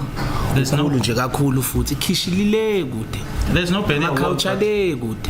It's a huge ayikho kodwa iberi ayikho ibonda ukuthi uyongena ekitchen emnyango cha. Uyakwazi ukubona nje kanje. But it's just huge. The kitchen is there, the couches are there. And what was illumination like at the kitchen and where the couches were? The kitchen nala ama-couch ayekhona ukhanya ke noma indlela ekubonakala ngayo kwakukanjani. Hayi akakhanya ngibonisa singahlala endaweni emnyama. There was illumination. I don't see that we would have sat in a dark place. There was light. Okay, now this point, how easily do you retain memories of people that you've... No, that's not arising from the questions I asked. Let me leave it. Yeah, you know the procedure, eh? Yeah, please. Mr. Masholo? Thank you, my lord. I've got two from the question. Are they arising from the questions I asked? Yes, my lord. Fine, okay. Was Makhumalo also banned from attending the deceased funeral? uMakhumalo naye ke wanqatshela ukuthi aze emngcwabeni. Umuntu anqatshela ukuthi aze emngcwabeni kakuKelly Khumalo. The person that was banned from the funeral was Kelly Khumalo. Do you know if Makhumalo attended? Uyazi ukuthi why uMakhumalo? Ngeke ngize ngaza. I wouldn't know. I don't know. Mandisa, the deceased fiancée, do you know if she was allowed to attend the funeral? Mandisa? Mandisa wayehleli emakhandleleni. She was there, seated there where the candles were. Okay, thank you, my lord. I have no further She was questions. seated on the mattress. Mattress emakhandleleni. Yeah. Well, sithi uhleli emakhandleleni thina in Zulu. That's how we say it in Zulu. Thanks. Yes, Mr. Baloyi? As the court pleases, my lord, we reached an agreement with my colleagues that we should rather start with a new witness on Monday. On Monday. Yes.